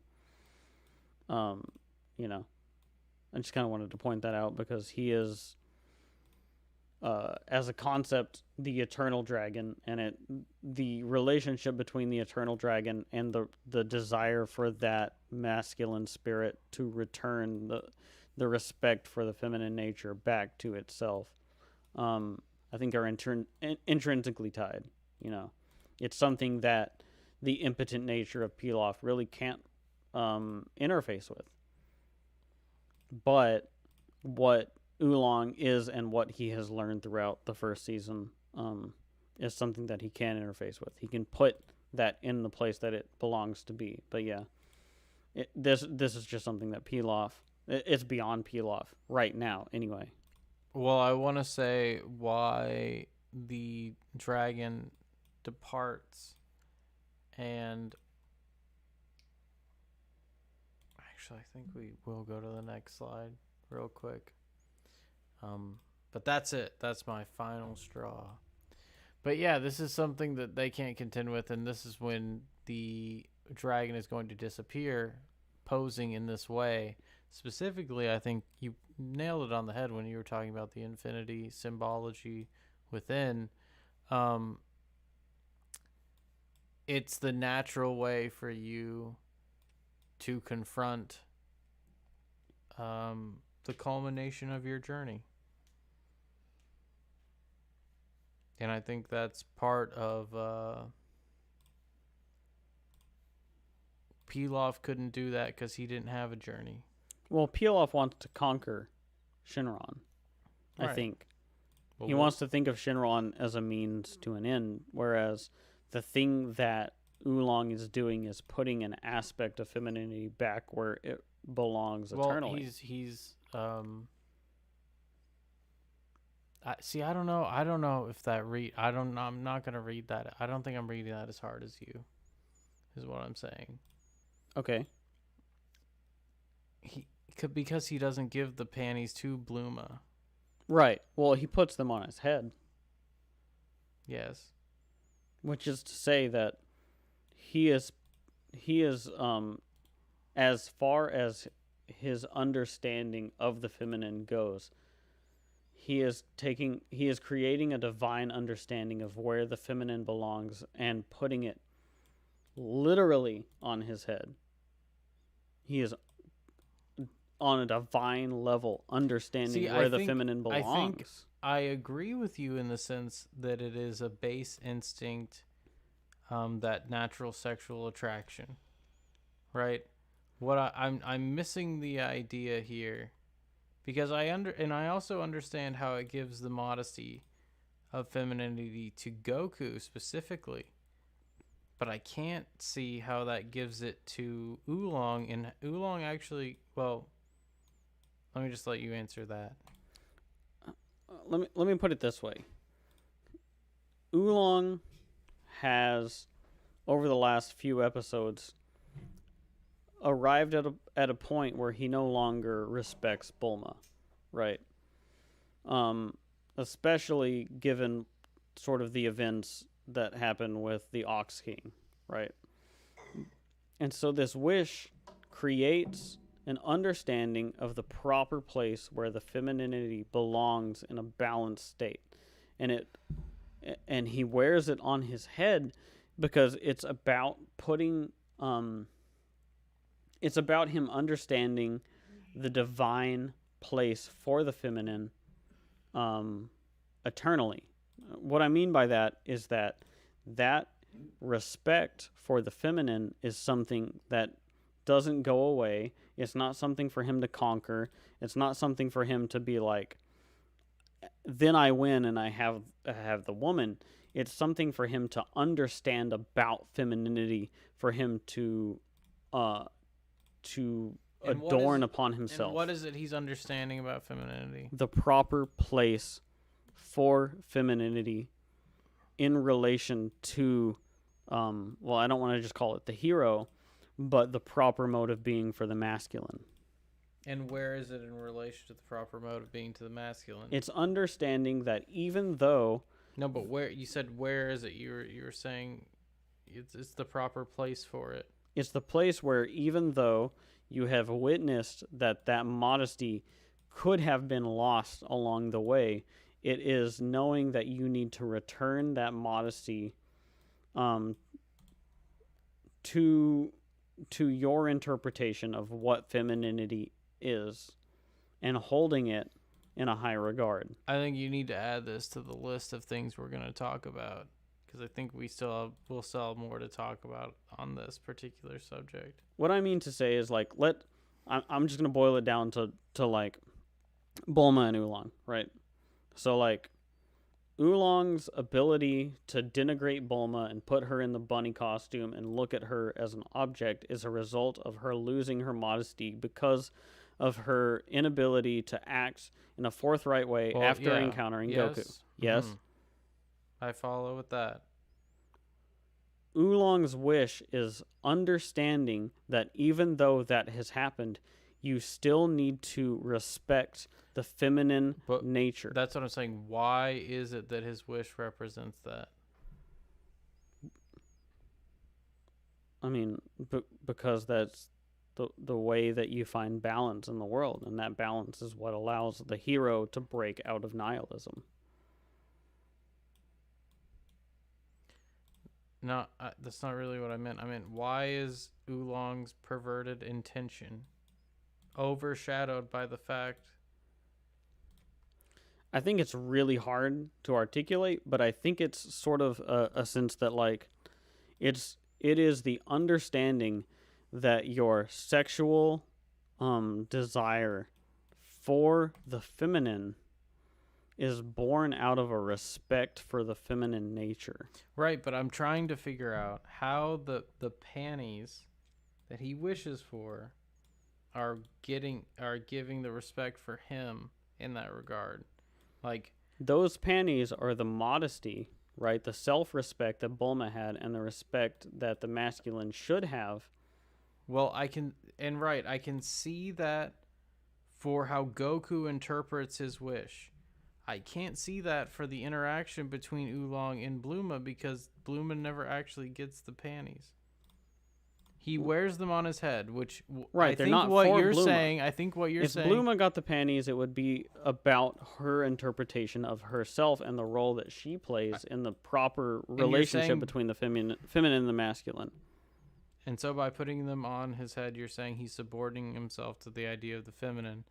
But the whole reason he did it wasn't to do that. Right. What I'm saying is that through... How do I want to word it? That through your lust, right? And I understand that part too. Hold on. You're just going to keep reiterating yourself. We need to move this to that category that we'll talk about later. I don't know how to word it any differently for you. Okay. Well, we'll put it in that category to talk about later. Like, I'm going to keep reiterating myself if you keep asking the same question. So, and that's why I'm saying we're going to move that into the category that we're going to talk about later. So let's talk about how the Dragon Balls get split up. Why do they get split up, you think? My interpretation of it is that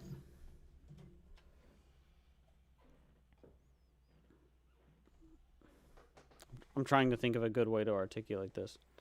My interpretation of the Dragon Balls being split up is on a really basic level the idea that